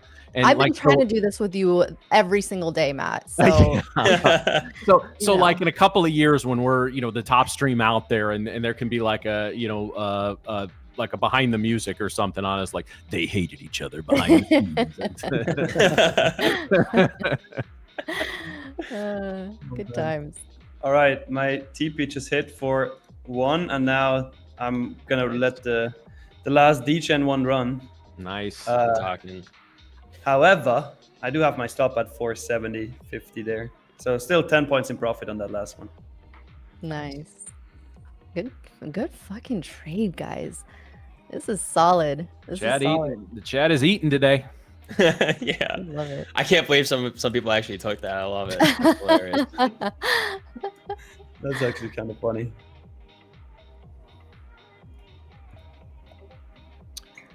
Oh, we appreciate the kind comments in the chat. People talking about the vibe and everything. And yeah, you know, guys, there's so much bullshit in this business, isn't there? But I mean, honestly, guys, I will tell you this. And obviously people will connect this to it. But guys, just you know, bringing somebody else down doesn't make you money, right?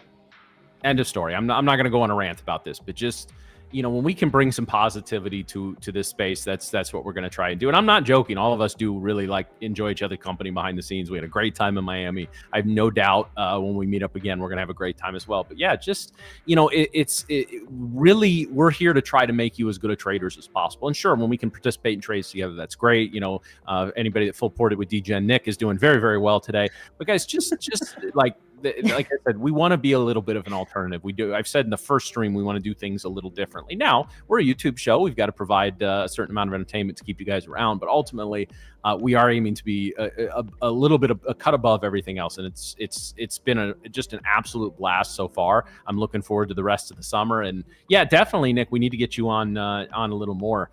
Between you and Asanka, we've got some pretty good in-house options for some recurring guests. So yeah, we got to bring you on a Friday when there's maybe the next non-farm Friday. We'll bring you on right at the open, and we'll I like how that. goes. Or the farm Friday, because that might be the best time to actually showcase the Deegan tendencies.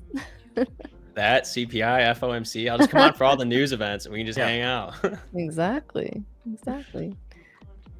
Yo, Nick, can you also predict the time when it's going to hit TP here? Oh man, hold on. Let me do some due diligence real quick. Get Trump on the phone. Let's get a tweet. Yeah. Got him on speed dial. Should I call JPow again? I would like that. No, Even though I'm not even in this trade, which is the worst thing. Like I called out, I'm not even in it. Well. I'm gonna say, No, all right. no, well, you're doing it wrong, Nick. Because you're not in the trade. What you need to do is pretend you were in like 70 contracts and blast that all over social media later. Yeah. I should have. Yeah, that's Ooh, missed nice opportunity. selling coming in here. This is still looking real good. We I'm still need gonna to break freak previous day out. high though. That's the level we need to break on NQ. Hey, Jake just said it's past 11:07, so I can call JPow. The murder candle. I'm never gonna trade again at 11:07, just so you know. Is that your he's got time? that got PTSD from scored? that one candle. Yeah. Yeah. He's going to be in 20 years from now. He's going to be sitting in a bar smoking a cigarette, like y'all weren't there for that 11:07 candle that day. A lot of my boys went in. Most of them didn't come out. Yeah. Guys, we're sitting at 751 likes. We need 800 for that good old marble race for 150K straight to funded accounts. This one is going to be huge. Huge. Dude, We Nick, broke through previous day. Best Nick, giveaway in I the can't business. believe- Everybody says so. Nick, I can't believe that we actually marked out this trade before. I think it was when price was sitting at 22,500. Then it came up, took your entry, and now we're at $69 in profit. That's insane. That's funny. You guys are killing it with this. Yeah, previous day high is that I would expect a bounce here.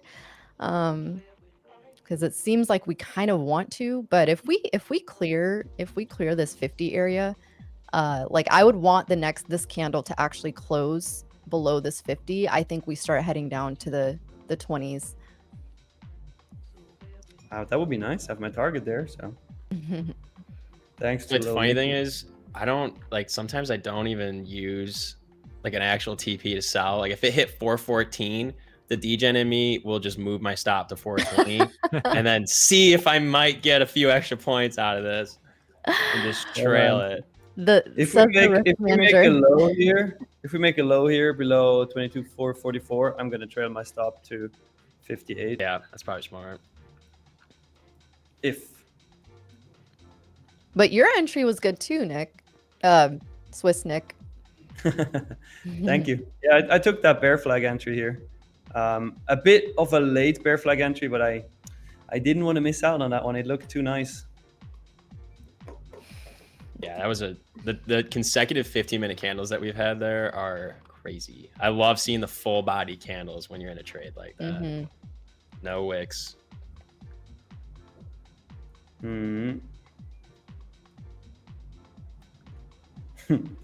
Turbo Skeeter saying Nick says he doesn't even use charts, he just feels. Oh man. I've already traded out today, but I would have taken a long there. I'm sorry, guys. I would have longed it, but I already took my many million trades today, so I'm not gonna overtrade today. But I do like so far that we are holding previous day high. This would have been kind of a slightly of a hero trade. But you would have gotten a nice risk to reward, because essentially you could have just had like really less than a 10-point stop. Depending on your entry, I would have gotten in at the 50s. But you know, if you want to ride this all the way up to like 75-ish, and then, you know, take some profit off, then if we keep holding, then we can continue back up this way. But yeah, but it doesn't matter for background Nick's degen trade, because he's way up there. 60 points. You can take your long here. He's still up to 60 points. Yeah, go for it. I'm all traded out for the day, guys. To answer Matcha Coffee King, I'm probably gonna sit this one out. This well, not is probably. background Nick in the flesh, guys. So yeah, this is indeed it background is indeed. Nick. Little Nicky, DJ Nick. Indeed. Got a lot of names. Got a lot of names. Got a lot of names.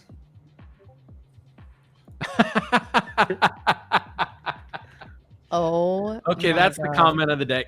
All right, Iced, you won the comment of the day.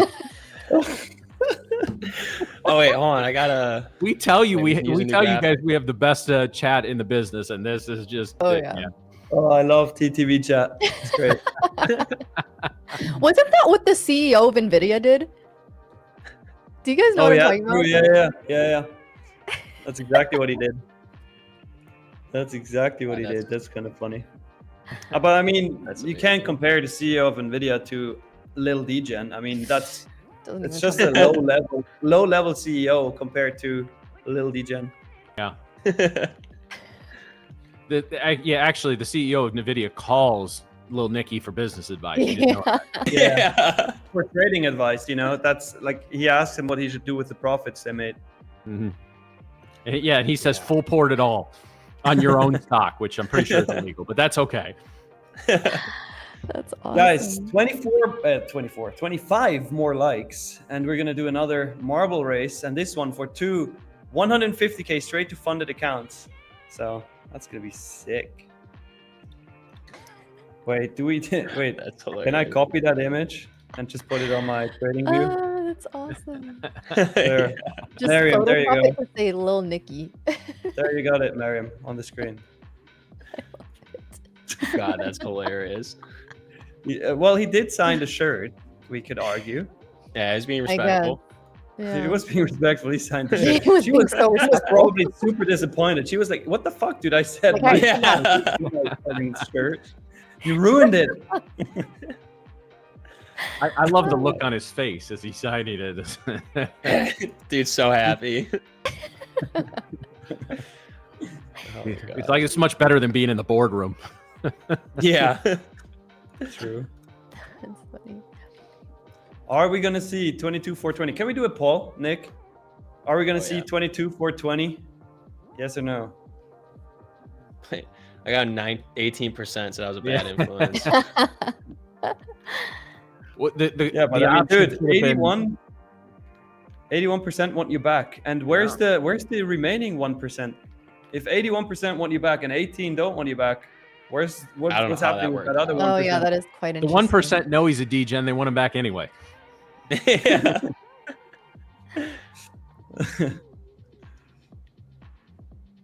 That is funny. A spare marker. Yeah, I just landed it to him. I'm used to doing that.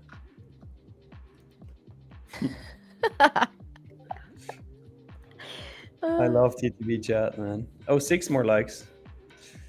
6 more. Nick, when do you want to do the marble race? You decide what time. Oh man, I don't know.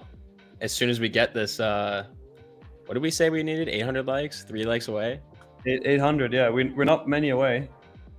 Two like- more. 2 away, yeah. I say we send it. The people need it. People need Alright. it. 802. Look at that. Lil Jdun said it. All right. I mean, then let's do a marble race. Nick, why don't you put the keyword in the background chat here? I feel like it's your honor to do the 150K straight to funded marble race. Yeah, we know what that one's gonna be. I already knew that's what it was gonna Yeah. I has to. And if this hits, we'll do one more account.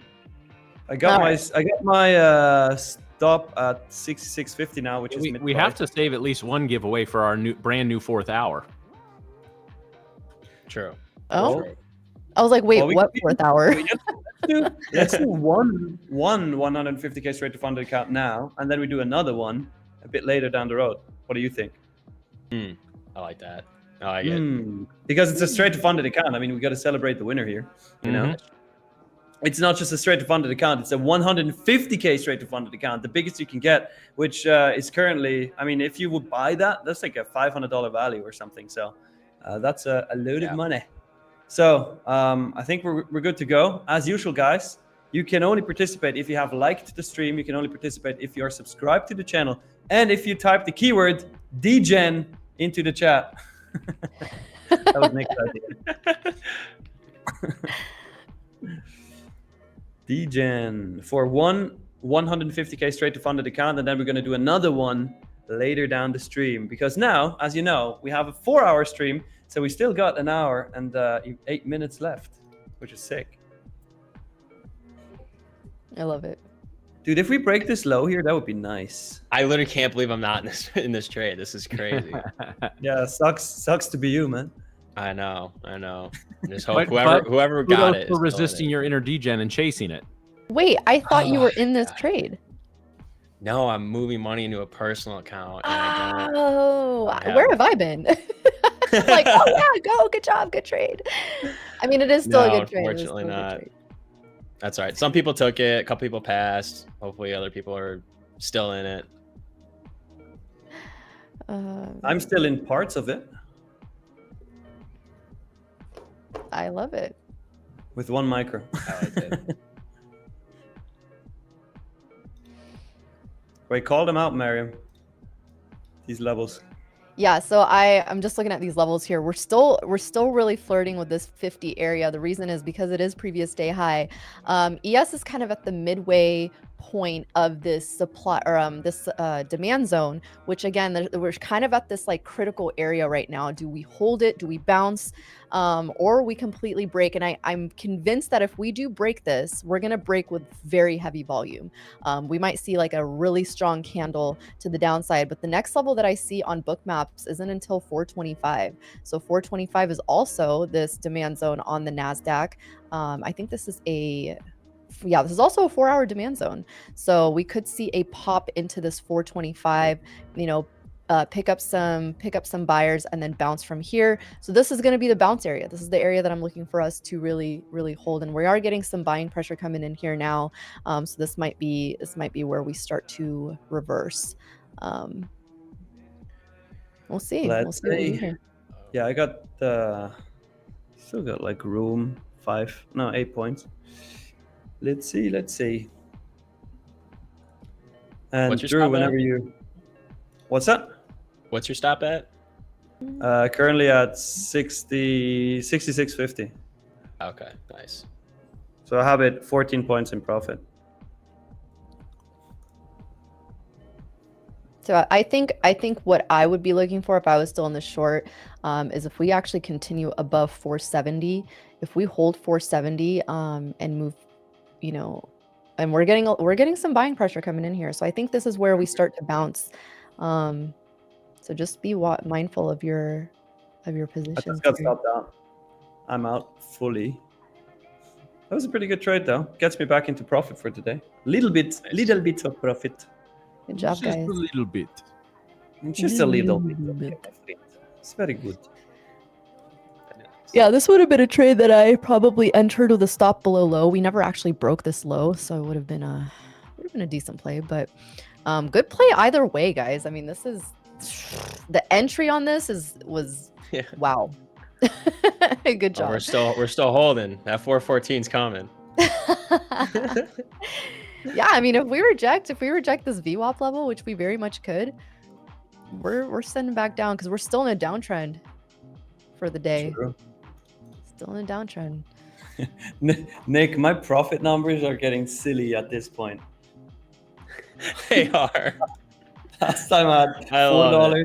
Now I'm at $8.50. Green is green, baby.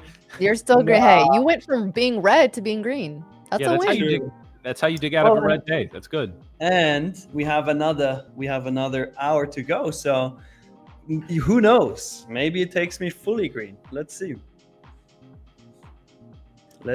So Drew, whenever you're ready to pull up the marbles race for the 150k straight to funded account, I heard we're doing some Christmas today. So feel free to drop those marbles whenever.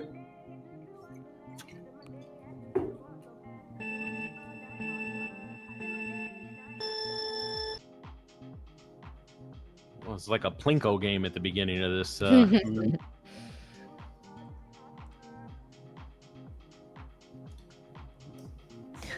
love the theme. This is sick, actually. So the first one gets 150k straight to funded account, and then we're gonna do another marbles race later down the stream. So Billy Sam in the lead, Noob Gaming is the runner-up currently. Where's my marble?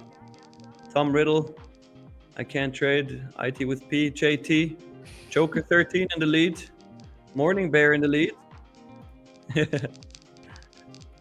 Morning Bear in the lead. Very festive. Billy Sam in the lead again. Oh. With BJ being the runner-up here. R Francis third. Noob Gaming the runner-up now. Oh, let's see. Who's gonna win this? What a scenic little course. Mm-hmm. Mike Trades. If you don't know how to participate in the marbles game, you always have to be ready whenever we drop the keyword and type it in the chat. And once you enter that keyword, you automatically get added to the marbles race. That's me, Brokey, in the lead. Love you guys' usernames. All right. Billy Sam and That's Me, Brokey are having a hard fight here. Still people entering Jdun in the chat, guys. Make sure you are live on the stream. Yeah. Oh, that's You'll get that message in about 5 minutes. That's a long one too. Damn. Billy Sam in the lead still. Is Billy Sam gonna take that W? Is Billy Sam gonna take that W? Let's see.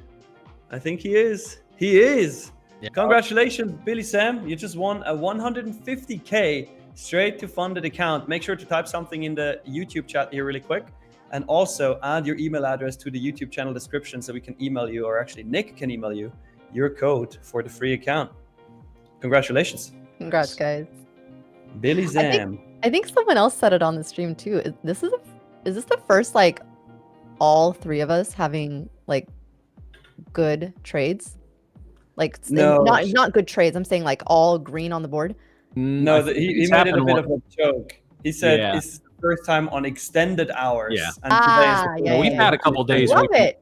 I think we had one day where we were all at least a couple $100 up, and then we had one of those days where you guys both had a couple of nice trades, and I was up like $7 or something like that. Well, so that's what we got now. A few of them. That's what we got now. You guys both crushed it today. Miriam with $2,500, Matt with $680, and I'm crushing it with $8.50. Dang. Honestly, I will say coming back from a red trade can be very intimidating. It doesn't matter how red you are, but like if you can come back from a red trade, like that's a solid day in my opinion. Well, and guys, I do want to address, because a couple people brought this up, like we're making trades according to our system setups and all that. It's great when we can give you guys a heads up on the entry, but sometimes, especially if we have a guest on and we're not going to be very disrespectful and interrupt our guests for more than maybe just a trade announcement or something like that. So just in the future, guys, I mean, again, is it great when you guys can participate in these with us? Yes, absolutely. And that's what we want. But at the same time, it's more about showing you guys how we manage trades and talk about how we manage trades. So yeah, Mariam brought up a great point there. It is very difficult to start a day red and come back green, right? Or break even green, whatever, next green, right?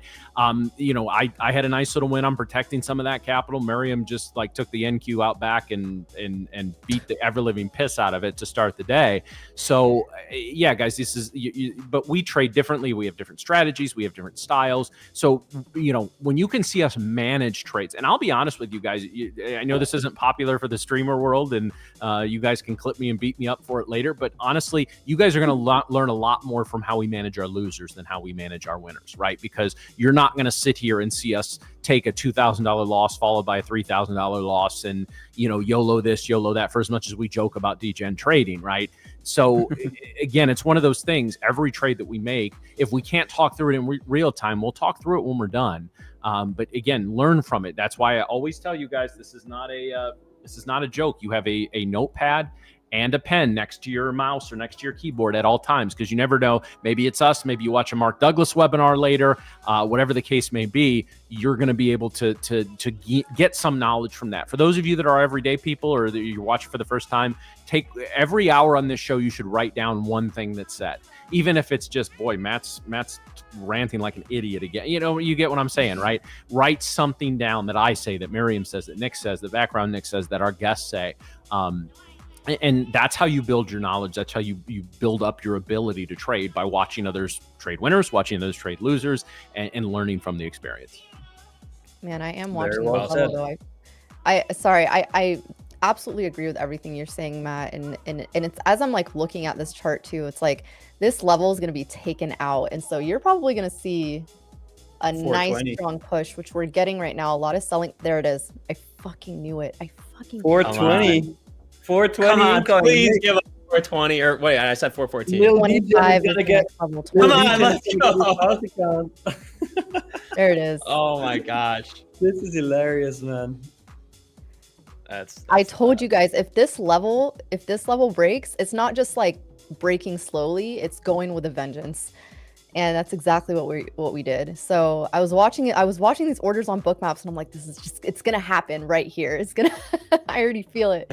But watch this now be resistance. Previous day high is now going to be an area of resistance. So congrats to anyone who caught this beautiful trade with Lil Nicky. Give it up for the analysis, the Deegan analysis on Lil Nicky's end. They gets bigger than a golf clap. It gets bigger than a golf clap. So I love it. Love it. Love to see it on the stream. Does that mean we owe everyone a giveaway here? Another one? Yeah, we gotta do another one. Well, dude, we just gave them a 100-point trade soon. That's the giveaway. Yeah. We got 106 points. We just had to take it after we said don't take it. Crazy. I know, it's funny. We told everybody not to take it. Yeah, we're like, don't. This is not. But I mean, to be fair, it was very transparently put. This is background Nick's full port. That's true. That's true. Here on my screen, it was here on my screen all the time. So. That was good that you did that. But whoever did end up taking it, I hope they're still riding it.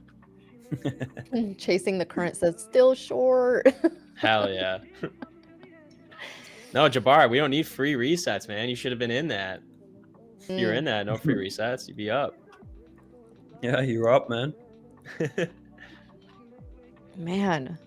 It is always great though. Like even when, you know, for me, when I look at this, I'm like, this is a trade I would have taken. But given that I've taken multiple trades today, I'm like, you know what? I'm all traded out. It's all good. But it is also nice to look at your analysis from the other side, looking at it from not being in the trade and just being able to fully focus on what's happening in front of you.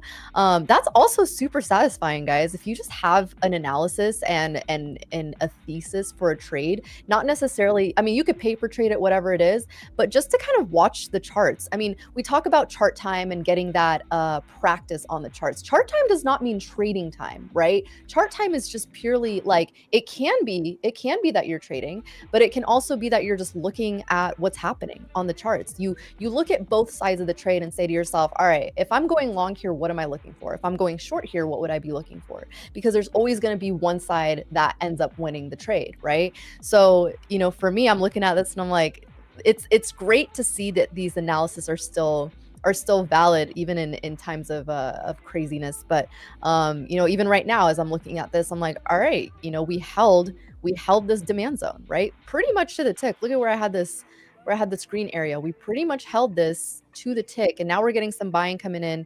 So again, this is the zone we're dealing with, right? We're dealing with this 428 all the way up. So say 430 all the way up to 450. So right now, I mean, bulls are not really, they're not really proven much until we can get at least minimum back up to 450 and then back up above this 470, 465 area. So that's where again, the analysis and chart time is really going to benefit you. You don't always have to place a trade to prove if you're right or if you're wrong. So just something to keep a watch on.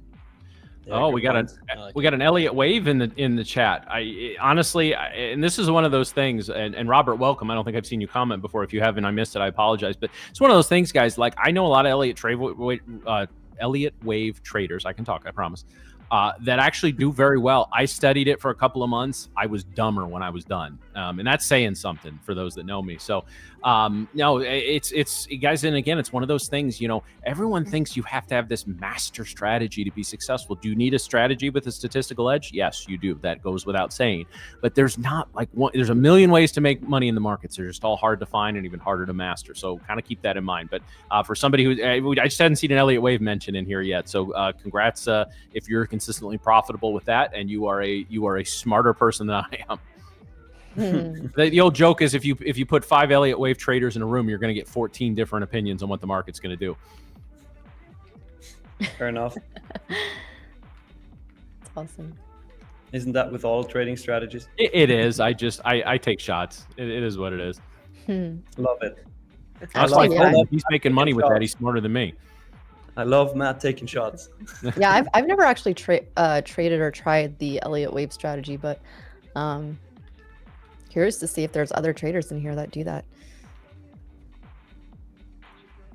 Guys, if you want, you can also put some questions in the chat here for either one of us. I just said that, Nick, so you need to stay on longer. It's fun to have you on, man. Oh, it's been a blast. We don't just love it. I think the chat loves it. I mean, it's very obvious, but you called out a banger trade, so you better call out banger trades from now on. I know, we set the bar really high with that one. Yeah, you might want to retire now. Yeah, I'm retired. That's it. We got down like 90-ish points or something. We're done. We were gonna call it there, guys. We're sitting currently at the previous day high here. Is it helpful if I share my book maps, guys? Because I'm happy to do that if anyone's interested in seeing those levels. Drew, I don't know if you can connect my screen here. Let me just see if I can do that real quick. There we go. Just so you guys can see the levels.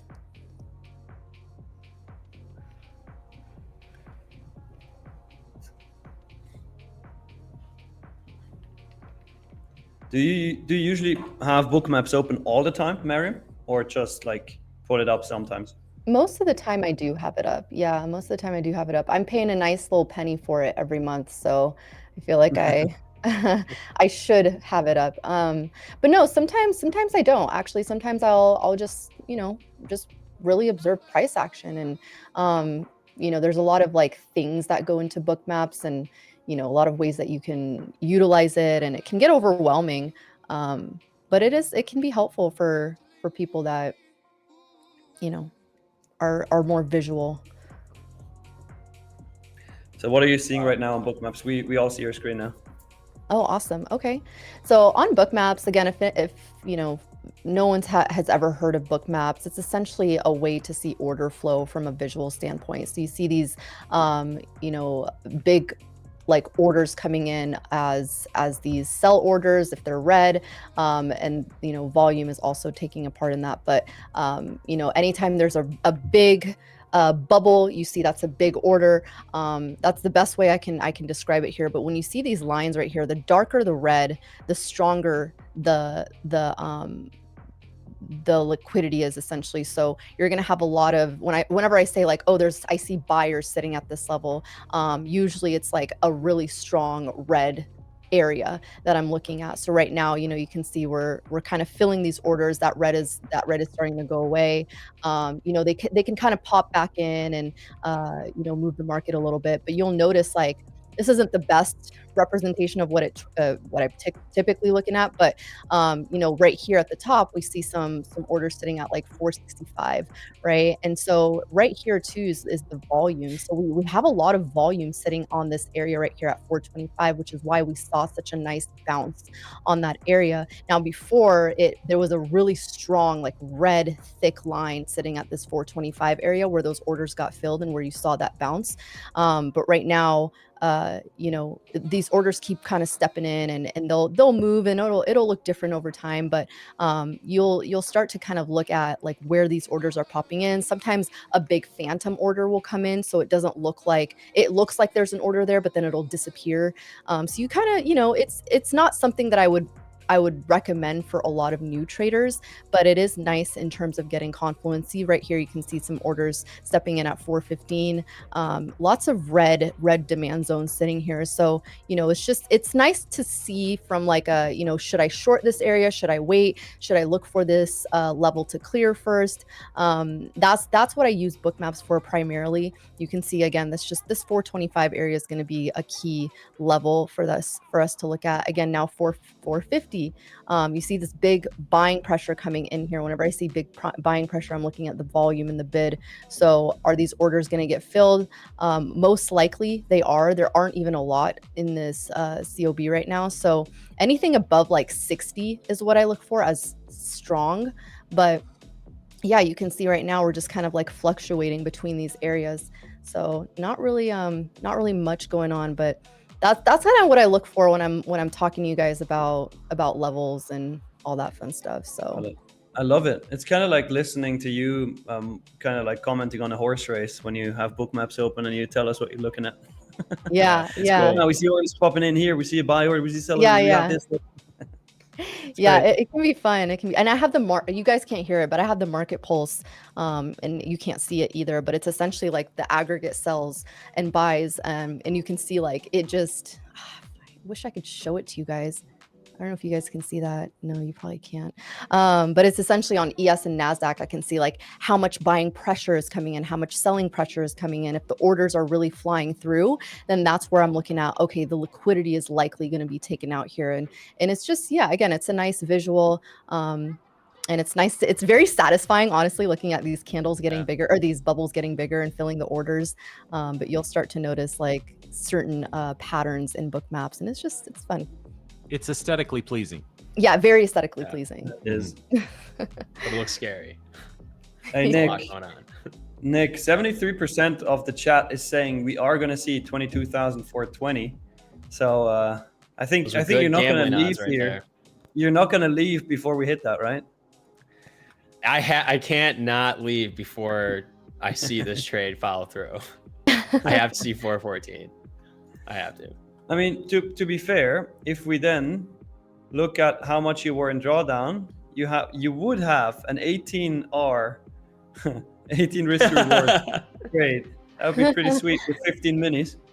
That's just how I do it, man. I don't know what to say. I make 30K and I risk like 2K. It's hilarious. Or is it risk 30 to make 2? Sometimes it's risking 30 to make 2. Well, as long as you're making money. Former risk manager, that's yeah. That's kind of like the most funny thing about it. I think people, even though you said it multiple times already, Nick, I think people are not even really aware that's the case. Yeah, no, that was pretty interesting. I gave good advice. You know, it's always different. It's like the quote that, you know, oh man, I can't think of the quote. It's like telling your friend that they have a splinter in their eye and they need to take the beam out of your eye first type of thing.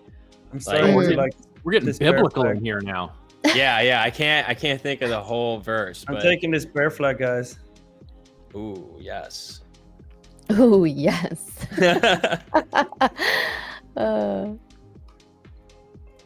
Some orders sitting on ES at 6140, but I do think that if that breaks, it'll get a nice clean sell because there's not much volume in that area. There's a lot of orders, but not a lot of volume. That's what I would like to see here.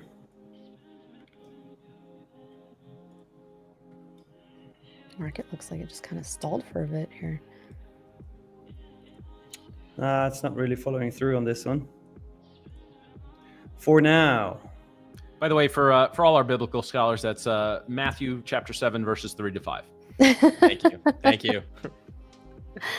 I'm Matthew, and I approve this message. I didn't write that.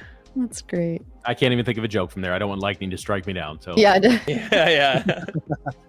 How did he get struck by lightning? He was in his basement. Don't ask. We are getting a little bit of a breakout here in the in oil coming off of that that pennant pattern. I got it here on the 1 hour. If we want to pull this up really quickly here before we go back to Nick, but we are sort of breaking out. We need this candle to close. We bring it down to the 15-minute, and again had initial trouble heading up there, but I think above 65.60. We got a lot of room to the upside. Above 65.60, I think we got room up to 66. I'll be watching this in this afternoon. Nothing imminent for me here, but that is an area I'm going to be watching for the rest of the day. All right. Yeah, this is, we're stalling out here on the 1 minute. Looks like it's going to hump for my stop for now, but it's never over until it's over. Oh no, it's going down. Don't worry. Yeah, I mean, Just if now, I little guess. Nicky says it, I mean, I'm good.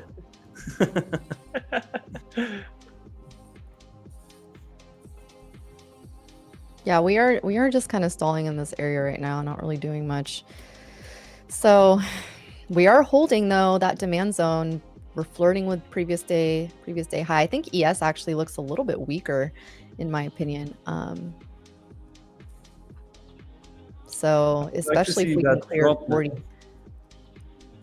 That doesn't look like it's gonna drop. Now some buying's coming in on NQ. Yeah, too much buying for my taste. Almost got stopped out on that one. Yeah, I got stopped out. Dang it. All right, back to red, I guess. Oh, can't get the coffee now. Nah, no coffee for me. See, that was a nice bottom tick Nick trade. It could have played out though, to be fair. It looked nice at first.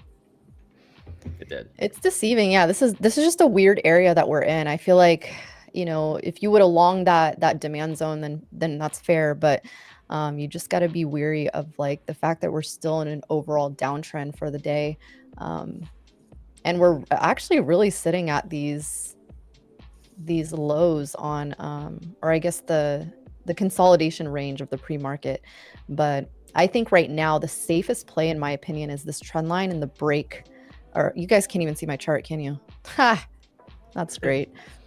Well, I would say anything below 22,400 is going to be a nice entry. I know we're sitting like 60 points above that, but breaking the demand zone that we have at 425, I think could set us up for a nice move to the downside. But right now we are holding it, so I would be looking for a potential move if we can hold the 447, 450 area. Let me move to NQ. If we can hold the 450, 447 area on NQ, we have room up to like the 465, 480. And then if we get back above there, then, I think bulls will start to wake up a little bit. Otherwise, we're really just in this zone. This 480 to 425 is not an area that I would consider really like the best tradable scenarios.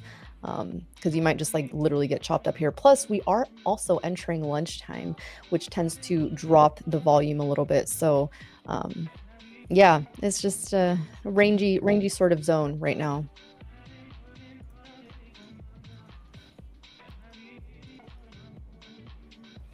Good times. Good times. I hope this just didn't stop me out and he's now going to drop. That would be... Well, after that initial sort of tap down of the -1 standard deviation, we're sort of chopping around a little bit here. We really haven't, since this 11:30 Eastern candle, 5-minute candle, we really haven't been able to, we've sort of been alternating both, our volume delta is basically kind of neutral in that time. So we'll kind of see where we go from here. I would like to see a test of VWAP because I think that sets up for either a break to the upside and a run towards, I don't know if we'll get to daily highs, but towards highs, or a rejection. And I think if you're looking to short that 475 area, if we were to get a bearish candlestick pattern there or slightly above there, I think sets up very good for the afternoon. You guys usually trade power hour? Not in the afternoon, no. I will occasionally trade the MOCs, so sometimes, but I'll do it in options. I don't trade like futures. I'll trade options. You can get some nice moves at like 12:50 or 12:50 my time, but I think that's 3:50 Eastern. That's when I'm in bed. Yeah, what time is it for you right now? Right now, it's 5:50 p.m. Oh, nice. I always wonder how different of a trader I would be if I traded at like 3 p.m. Hey, Nick, now SR Flip wants to know, what was the biggest losing trade that you ever had? Well, you know what? I don't know. It's probably been pretty small because I've always taken payouts where I've never had like a super large capital to where I can lose $10,000 in a day. But if you count copy trading accounts, like 15, 20,000, maybe. Like I don't take the biggest losses because I will stop trading. If I see myself going a little degen, I'll just buy another eval and then degen the shit out of that one so that I can kind of get it off my chest and then lock out. But it hasn't really been that much. So I'd say maybe 15K across multiple accounts in one day, which still makes me want to cry when it happens, but never something crazy. I don't have a Nick M story. Yeah, it's a whole, I don't know if either of us do. Not going to say anything about that. Yeah, it goes to show the Nick trades the New York session like at dinner time, and then Miriam's trading it like 2 hours before breakfast. So Yeah. I'm done trading before a lot of people even wake up. And then there's us in the Midwest here, Nick. We're going to trade, and then we're going to break at lunch and go to Cracker Barrel. I like that. I'm in. Oh, love Cracker Barrel. Cracker Barrel.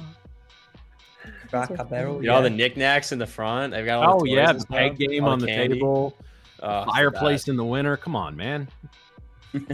That's Midwest heaven right there. It really is. Yeah. Guys, we're currently sitting at 840 likes. So since we're gonna give away another 150K straight to funded account, let's get the stream to 900. All right. So 60 more of you guys. Make sure to smash that like button really quick so we can do another marbles race. Sorry, I didn't want to interrupt your Cracker Barrel talk there. Can't even say that properly. Cracker Barrel. Cracker Barrel. Cracker Barrel. Isn't that a popcorn? Like Cracker Barrel popcorn? You know what I'm talking about? Maybe out west. Am I like just making this up? Cracker Barrel. No, you're right. Wait, Cracker Barrel has their own popcorn? Yeah, and then there's like a little figurine sometimes, like a little toy in it. Oh, what? No, that's Cracker Jack. Oh. No, wait. I'm putting in our little chat. Buy me some peanuts and Cracker Jack. Oh, On there the we go. I'll put it I on wasn't my screen fully here. wrong. There we go. It's on my screen. Yeah, Cracker I Barrel don't know. I popcorn. don't even know if they still have those toys in the ones that I'm telling you guys about. But those were always fun. Or maybe it wasn't a toy. It was like some sort of thing that, and I would always like dig my whole ass hand in the box or whatever the container it was, and just so I can grab the toy, just completely violate Classic move. every single popcorn piece. Yeah. Cracker Jacks. Yeah, that was awesome. They sing about Cracker Jack and Take Me Out to the Ball Game yet. I don't think I've ever actually seen it sold at ballparks. That was just at a game a couple nights ago too. So, Oh man, baseball. love some baseball. You can't The be in the most St. Louis boring area sport and to not watch. love I'm baseball. sorry, it's so Oh. boring. No, so here's the thing. I will agree with you. Trying to sit, I will never sit and watch a 3-hour game on TV unless I'm like working or doing some other stuff in the background. However, baseball is like the coolest sport to go like with friends, right? Because like we had a couple of friends this past weekend who were in from out of town who were my fiance used to work with the woman at a bank many years ago, and so her and her husband came down and we took them to a Cardinal game, which is what you do in St. Louis. And it's a perfect sport for that because you can sit there, you can have conversations, you can walk, go get a hot dog and a beer, miss 10 minutes, and you're not missing it. Like for a social like thing or for families, it's where your dad doesn't want to miss any of the action because the kids are fighting. Well, now you can look away for 2 or 3 pitches, you ain't gonna miss anything, right? So for that. My favorite sport to watch in person is hockey. There is nothing like an in-person game. It is fun. a blast, especially if you can get down by the boards and just see it all in as close as possible. That's a blast. I love watching hockey. It's just, first of all, what an impressive sport. I mean, it takes a lot of skill to be able to not only skate on ice, but then watch this tiny little puck that's like barely the size of 2 quarters. And then, being able to do all that with a mask, and then all these guys are just ganging up on you. And it's fun. It's a lot of fun. I'm here for it. So anytime there's a hockey game, I'm like, we need to go. Yeah, any sport where they just let 2 people punch each other in the face and all you need is a 5-minute timeout. I'm there for that. Right. That's it. I'm there for sure. Mm. Yeah. Yeah, hockey in person is a whole nother sport. It's okay on played hockey TV. In when I was a person, kid. it is amazing. Whole different experience. I played hockey when I was a kid for like a year or so. Oh yeah, That's you guys it. have the best conditions for that. Yeah, pretty nice. Yeah, and how appropriate in hockey, a sport played on ice. 4 of our last 5 champions have come from the state of Florida. Well, Oh, the irony. it's not the conditions, I guess. Oh, Guys, we're sitting man. at 853 likes. We need 47 more for another 150k straight to funded account giveaway. We can do it. We can do it. Bears are just not letting up on this play here. We are not. They're like, you shall not pass this 470 area. So We're stuck. man, and selling here pressure comes the starting to pick sell. up here. It's Yeah. coming down to 414. I'm gonna be pissed. Next 5 minutes, we'll be there. Next 5 minutes. Yeah, That it's not stopped looking me too out hot. here because of 6 points and then goes down. Ugh.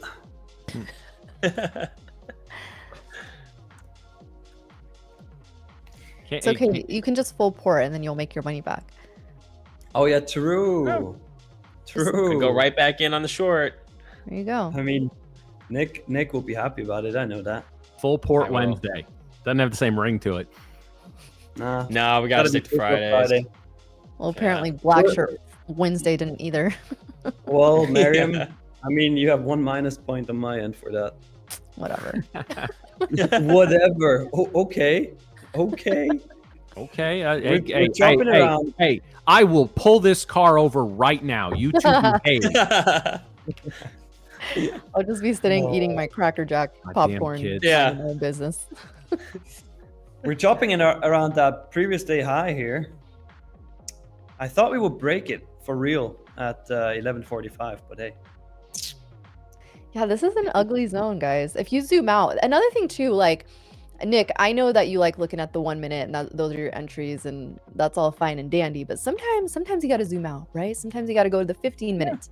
I know it sounds crazy, but when you look at bigger time frames, you see a nicer picture. Sometimes not as chaotic. And if you go to the 15 minute, we're still in a range, So sometimes you just got to zoom out. It's okay. I do zoom out, actually. I do use the 15 minute. That's your highest time frame. But that is very high. No, I also use the 1 hour and the 4 hour, but just not as often. Usually I just have the 5 minute, 15 minute, and 1 minute open when I'm trading on my full wide screen. But on this screen, I'm just trading like 1 minute and 5 minute. You know what's hilarious, guys, is that this just shows that we are both, I guess, blessed and cursed, depending on how you look at it. Had we done a 3 hour stream today, we would not have seen much barcoding action. And yet now we've done a 4 hour stream. Yeah. It wouldn't be an episode of TTV without a little bit of barcoding action, which we've seen for about the past half hour now. You got to give it credit, though. We did see some nice movements earlier. So well, we did. You know, yeah, for about 70%, 75 to 80% of the stream, we've seen some good movements. We've had good entries. Even if trades haven't worked, we've had solid, trade management. So no, this has been, I encourage you guys to go back. And I know not all the trade, like some of the trades when our guest was just a lot of good examples of finding setups and taking them today and managing the trades. There was every trade we had today, I think, was managed properly. In fact, I can't think of too many, if any, trades that we've had since we've started to stream that I would look at and say, okay, that was not a well-managed trade, right? Like we've been managing you don't see us take huge losses. You're not going to see us sit here with negative $4,000, $5,000, $6,000 days, which does happen elsewhere, not to name any names, but like that, just again, one of those things, guys, especially even if we call out our entries, if you're watching the stream in another country and you got a 10, 12 second delay, that's tough. All right. So just be careful. Learn from how we execute, learn from how we talk through our trades. If you do that, I promise you're going to get something out of the show just about every day, no matter what your P&L looks like. Mm-hmm. I like what DeAndre said too. Like, remember, guys, you don't have to trade all the time. Absolutely right. Yeah. And it's also, it's good to know when you're like over trading too. Like for me, there was so many other setups I could have taken after I had finished my trade. And I'm like, you know what? I'm just gonna not, because the last thing, the worst thing feels is like when you're over trading now, and you just feel like now you have to make this money, even though you were in the green. So it's you don't want to be too greedy, but at the same time you don't want to also miss out on good trades either. So that's another side to it. So just always be mindful of that, because there's always another day. True. Yeah, so asking about 3-bar reversals, that's actually a very good question, because if you go downtown here, I do a 3-bar reversal occasionally. I'll start at the other end of the bar and work my way to the 2 after that, rather than starting at the first one. So yeah, sometimes I reverse my 3 bars.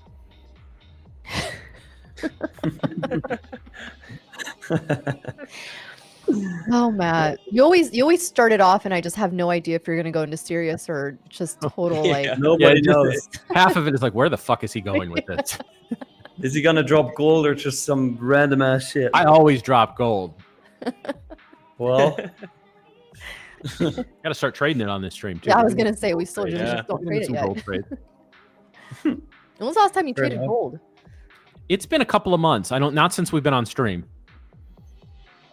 Gold hasn't. Gold's moved, but it's been moving in conjunction with the indexes. Not always completely inverse.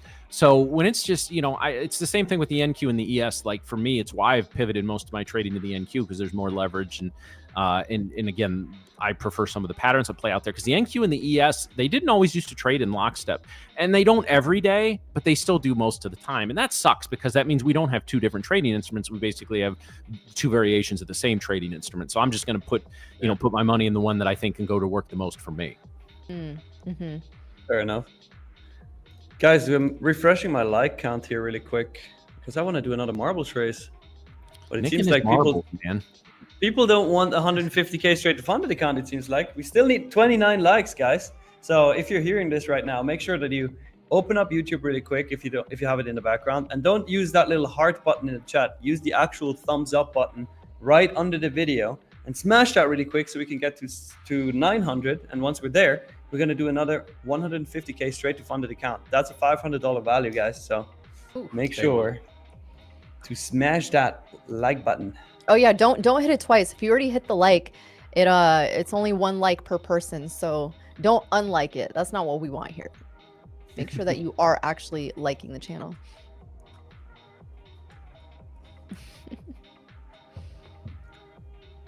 I just want to see this drop so bad. Yeah, me too. The suspense. You know, we're is gonna go killing off me right stream. now. You know, I got stream. I gotta go up. I gotta feed all the pets. I'll probably look for lunch. It'll probably be an hour before I get back down to my computer. If it hits before then, I know Nick's just gonna be blowing up the Slack. Like I fucking told you. Yeah. Well, Yeah, if it breaks that trend line here and closes outside, I think it's gonna hit it pretty soon. Yeah. Yeah, it's not looking too hot for the bulls. That's all I can say. No.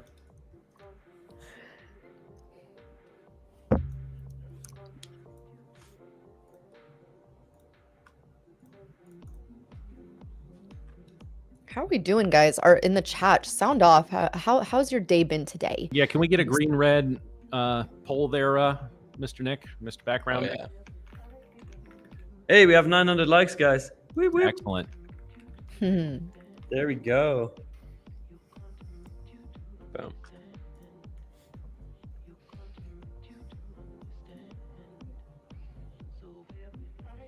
I hope everybody's green from taking that mega short. Yeah, they better be. They better be after we told them not to take it. Yeah.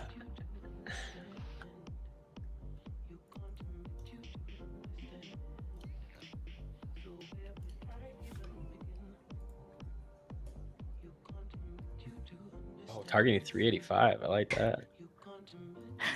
You guys are hilarious.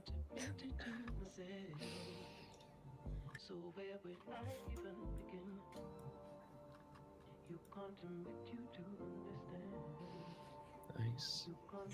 So, oh yeah, it's the usual statistics. 57% in the green. Tradeify TV viewers are crushing it. I love it. It's great. They eat. Yeah. I think we've had one day where it's been less than 50%. We got some deep fried ribs in the chat today. It That's Oh, one of the three yum. bars that I was telling you about has those too. That's That sounds so good right now. does sound right. Life of a wannabe trader just got on. Is this background Nick? Yes, this is background Nick. Yep. He has all the sorts flesh. of names. in fact, Nick, do. background Nick, I think that makes for some great content. You drive the couple hours down here, and we'll go to that bar and we'll film it. Oh, I'm so down for that. That sounds so good right now. I'm in. Ooh, I think we're gonna. All right, break guys. here. I think we should let the marbles roll. So Well, the marbles. as This is usual- the perfect time for the marbles because now we're getting some selling pressure. So you know how that rolls, right? Every time we do a marble race, we get a move in the market. So Exactly. Just So, guys, as usual, in order to participate in this giveaway for our straight to funded 150K account, you have to like the stream, you have to subscribe to the channel, and you have to type the keyword 22420 for Nick's TP here. So just the numbers 22420, and you're automatically going to enter into 150K straight to funded giveaway.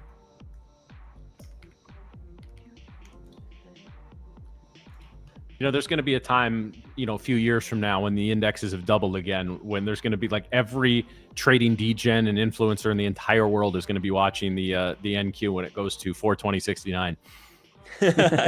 Hell yeah. It's going to be great.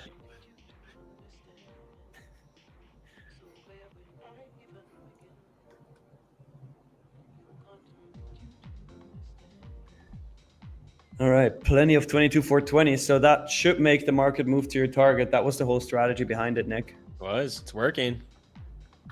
It is. ooh, it's work. Yeah, these sellers are coming in hot. Yeah, actually, every person that types 22,420 automatically gets added to Bookmap as an order. And now people see their That's how it works. You're going to be able to point to a red band on Bookmap and be like, that's Tradeify TV right there. Yeah, exactly. Ooh, here we go. Here we go. It's coming. Come on. 22,420 is coming. If we hit that before this Oh, Oh, weird little wick. 430 and then 425 and then 420 is the next levels I see. 430 is some strong buyers. Let's see. but no buyers in sight. I don't see any green bubbles on book maps.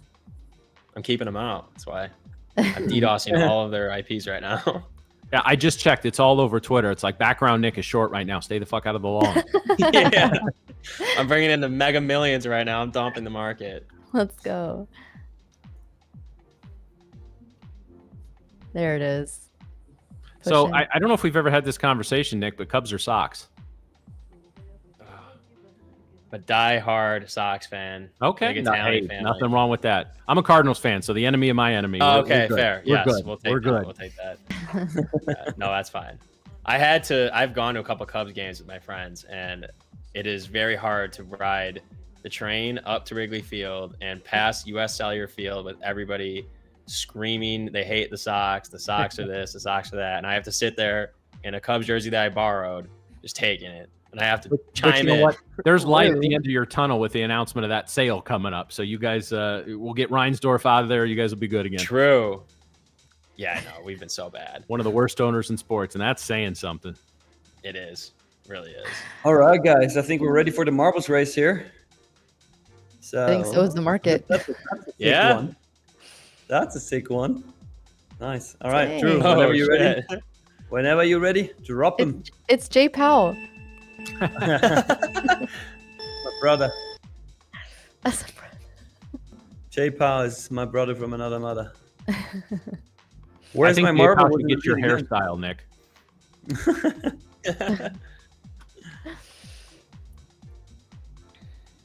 Rajan in the lead currently.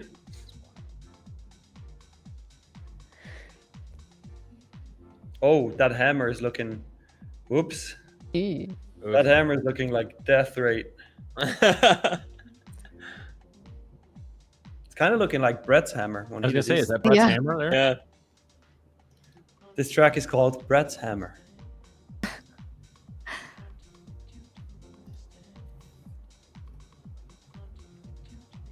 All right. We're racing for a 150K straight to funded account now with a 7-day payout window instead of 10. That's huge. Yeah, that's great. That's huge. Huge. It's huge.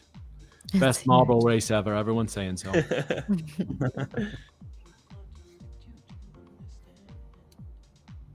Oh, I saw Nick's name flash up there for a second. Turbo Skeeter.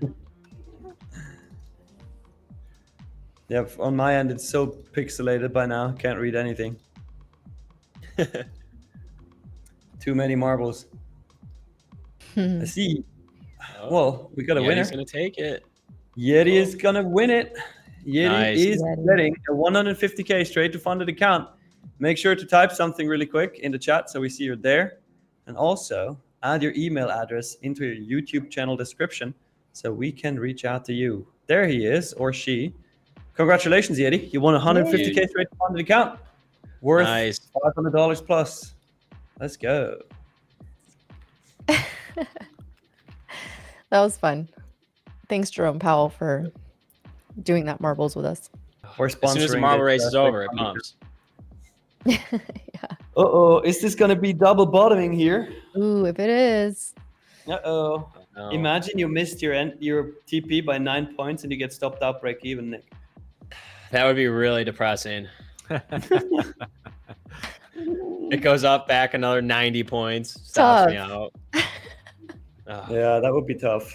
Gabriella says, I died again. Background Nick has it against me. He does, actually. He puts in on background chat. He said, I don't care shit what happens in this race, but Gabriella doesn't win. It's, I got a shit list. Yeah. Oh, man. All right. Well, Nick, I think we'll let you go here since we got to wrap this thing up in the next 15 minutes or so. We really appreciate you coming on, boy. This is we are going to make this a regular thing, and if you don't do it, I will go above your head on this one to make sure that it's a regular thing. We'll have you on from time to time. I think especially in our new hour. I think that might be the DGen Nick hour. Maybe one a week. I love that idea though. But yeah, we really appreciate you coming in here and talking about. We had some good times, obviously, but also talking about what the future of Tradeify TV's got. We certainly appreciate you at the helm of all this, and we look forward to again coming for that #1 spot. Hell yeah! All right, it was awesome to be here, guys. Appreciate it. Thanks, Yeah, Lil good job, Nicky. man. We love you. Love you guys too. All right, I'm gonna take the D-Chen trade off my charts here, just for Okay. the sake of it, since he's not here anymore. However, we obviously keep that 22 for 20 level in mind in case that hits in the next 15 minutes. So why don't we go around here? Why don't you guys cover the indexes, and I'll look at GC and CL again, and let's just kind of look at what are we looking at potentially for setups in the afternoon here. Miriam, why don't we start with you? All right, so yes, let's look at NQ here. Again, these same levels are the same ones that I kind of mentioned to you guys that we're really just flirting with. Right now, we are seeming, this is the 5 minute on the NASDAQ. Let me actually just go to the 15. You guys can see we are really in this zone. We're in this 22,430 area all the way up to 22,463, 65. Right now, this is like a penalty box for me. I am not looking to take any trades whatsoever in this zone or initiate any new trades. Now, obviously, if you're already in a trade, that's one thing. But here we have a previous day high sitting at this 450 area. We keep rejecting this area, okay? It's going to be key. That's why I say if we see any sort of move up above this area, an acceptance above this 465, 470, then I think, yes, bulls might have some room, you know, back up to even potentially test the high of days. Now, we got to see, right? We got to wait and see that, you know, once this volume starts coming back in after the lunch session here. But right now, look, we just keep rejecting. We keep rejecting this area. So it's not really showing conviction that bulls have it in them. Now, this area right here, we see this 430 area, start of a demand zone. Now, this is why we keep kind of popping up. And if we continue to make these higher lows, I think this is just going to be squeezing in this zone. So what I would be looking for here, let me just draw a little trend line here, just so you guys can see. This is what I'm looking at. Okay, this is what I'm looking at right here.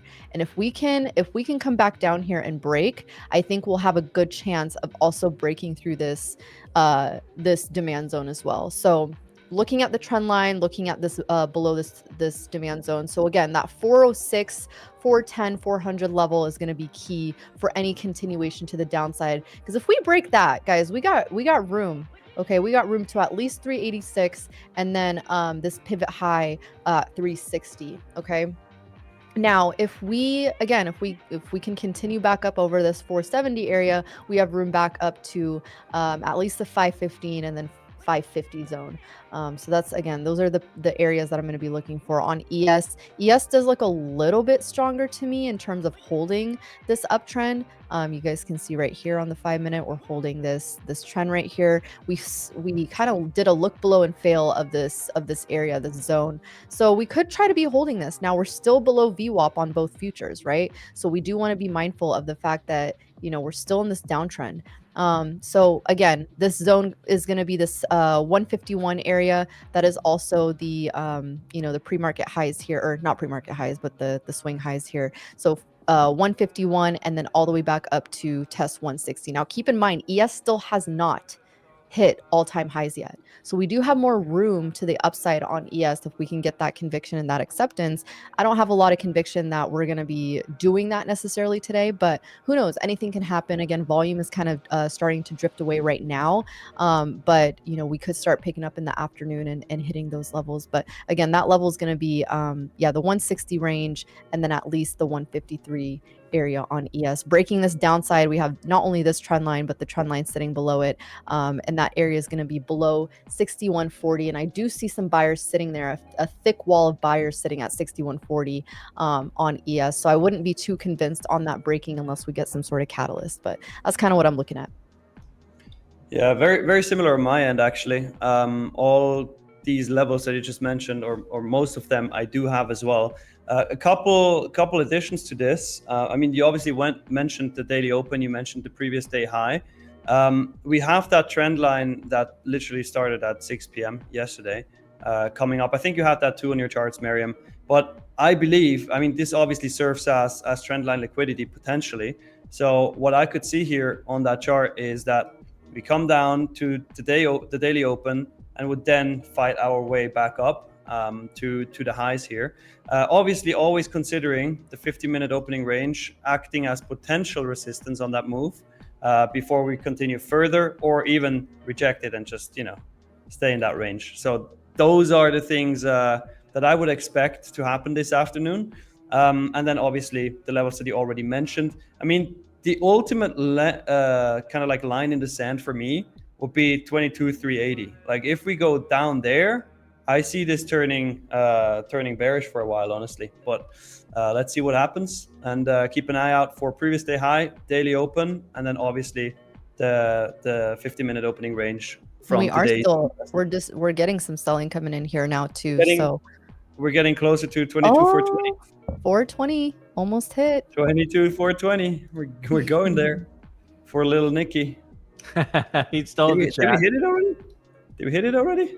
No, not No, yet. we're sitting at 22. 22 is right at that trend line though. So Yep. let's see. Let's see if we break that to the downside.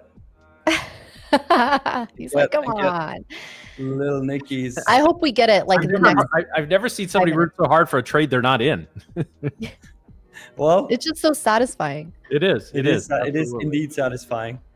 Come on, we need it on that 1 minute candle now. Oh, there it is. No, not yet, not yet. 2050, 2025. 2025. Oh my God! Imagine. I think imagine you will be in. Imagine you will be. The low of the candles, yes, 420.25 right now. Yep. Buyers are defending. 25. Yeah, J Pow is like, nah, Nick, you're not gonna get that one, and then he's just gonna pump it up for 100 points and hits his break-even stop. All right, so really quickly, guys, here, if we want to look at my screen here, we look at this pattern that we identified. I've got this up on the 60-minute chart right now. This is the CL. So we have broken out of this flag pennant area here at about 65.20, and we're now sitting up here at 65.68. Ish 65.70. So for me, we are now, if we continue, if we get above 66, I think we've got a very clear path up to 67, maybe even 68, because we've broken out of this pattern. Now, if overnight we roll back down here, I'm going to use this previous trend line as it was resistance. We're going to use it as support. We zoom in a little here on the 15 minutes, and you can see it took us a little energy, a little work to get through that area, but we're now in full breakout mode, both above this trend line and above the 65.60 level, which was previous resistance. So we've now made our first higher high. So that does not yet it ends the downtrend. It does not necessarily establish a new uptrend until we make a new higher high and a higher low. But at this point, we are in breakout mode on oil. Let's see, the overnight action may get us pushing back up to 67. I told you early on I didn't think OPEC was going to let us drift too far below 68. And I know everyone's like, well, OPEC doesn't have any statements today. Trust me, they always have things going on behind the scenes. So I have a couple of friends that worked in the oil industry for a very long time. They will tell you there's things going on behind the scenes that people never hear of that are happening all the time. As far as GC here, guys, GC, again, kind of in this range between 33.40 and 33.50. We attempted to break out in the downside. I'm gonna get some trend lines drawn on here in the next couple of days and some zones. But boy, between about, I would say, the 33.50 level down here to the 33.30 level, there's just a lot of noise on the chart. So that means there's not a lot for me to do at that particular point. So that's kind of what I'm looking at on gold and oil. Again, as we progress, guys, you'll see me draw a little more, put some more indicators on this chart. But I'm just getting comfortable with using Sierra on stream now. So give me a little time with that. So with that, guys, boy, we have wrapped up our first, or in the process of wrapping up here, our first 4-hour stream. Thanks, especially to Jdun, our guest. Thanks to Background Nick for coming on. We really, really appreciate them taking time out to be with us. Nick was supposed to do about 15 minutes, and we just had so much fun with him. But we'll definitely be bringing him on. We got to get him a ring light though, so we can see that pretty face a little better, right? So we'll work on that with him. But boy, I think it's we got to fill just a couple more minutes here, guys. So I don't know, what do we want to talk about for 2 minutes before we wrap up? Well, let's talk about the fact that TP did not hit by 0.25 points. So like a literal tick. One tick for Nick. We should go and protest on the street. A tick. So we've got Nick. top tick Nick and one tick Nick, huh? I'll say that's a win. That's a big win. I'll still give it to him. He called that trade out live, guys. And... it's gonna hit. It's gonna hit. Don't worry. Yeah, maybe not today, but it'll eventually hit. It will eventually hit one day. Oh Yeah, man. it's, I'll tell you, this is really good trading across the board today, team. I think all of us managed our trades very well. Miriam's just on a heater right now, so I'm really curious where she's going to end up at the end of the week. But we are seeing, guys, we're still seeing the momentum win the day. I know we've been barcoding a little bit here in the indexes over the last hour or so, but boy, we've really had some good action so far this week. It's been one of those weeks. Even if you miss a trade, just wait 10 or 20 minutes. Another one's going to be right around the corner. Days like this reward patience, so make sure you are being patient, because like I said, if you miss your trade, that's fine. Another one's going to come around the corner. There's been plenty of both long and short opportunities today. And I think as long as we we don't get any more major news involving an escalation in the Middle East, et cetera, et cetera. I mean, we're going to lower interest rates hopefully in the next couple of meetings. We could be seeing new all-time highs in the coming days and weeks, and might be in one of those like summer 2020, summer 2021 situations, guys, where it's new all-time highs on almost a weekly basis, sometimes a daily basis. So that can be challenging to trade, because again, we're going into areas of the chart that we don't have, we literally don't have any price action. So, but it definitely gives us an opportunity to wait for pullbacks and get on board with the bulls. All right, guys. So I think it is time to put an end to our first 4-hour broadcast here at Tradeify TV. I want to thank the team behind the scenes. I want to thank you guys. The reason we're doing 4 hours today is because you guys basically demanded it by showing up every single day. I know it sounds like I'm kissing ass right now, and I'll be honest, I partially am, but I really do believe we have the best chat in the industry. It's fantastic. We love the comments. We love the when people take good-hearted shots at us or each other, and we just go back and forth. Like, this is our trading water cooler, right? This is a boring, lonely business when it's done right. I'll say that again, when you are consistently being profitable, when you are following your plan, this can be a very boring, lonely business. And we hope to take just the edge off of that just a little bit. So thanks again, guys, for tuning into another edition of Tradeify TV. Nick, let's wrap it up and take it home, brother. Yes, sir. I do really hope that 22-420 still hits for Nick. I mean, he deserves that one for sure.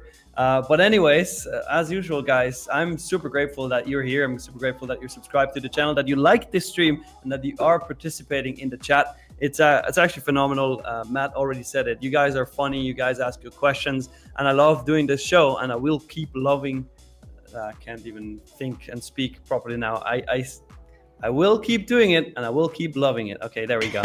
All right. But as usual, guys, thank you for watching. Have a great day. And we're going to kick it over to our one and only Matcha Mommy, Curly Trader, missed the memo for YT Wednesday, Miriam. All right, guys. You know what? There's always next week and the week after that. So I'll get the memo next time, or maybe not. Maybe I'll just switch it up and wear something else anyway. But thank you guys all for being here today and supporting us and joining us with the all 4 hours that we've been on here from all different sorts of the world and the nation. We love you guys, and we just appreciate you guys so much. And again, just to reiterate, if you find value in the stream, please share it with a friend. Make sure you subscribe and like this channel as well. And again, I'm just going to end it with, make sure you practice gratitude. Make sure that you tell someone you love them. Trading is, of course, we love making money, but it's not all about making money, right? There's more to trading than just making money. So go enjoy your days, guys, and we will definitely be seeing you tomorrow bright and early. Go be great. We love you guys. See ya.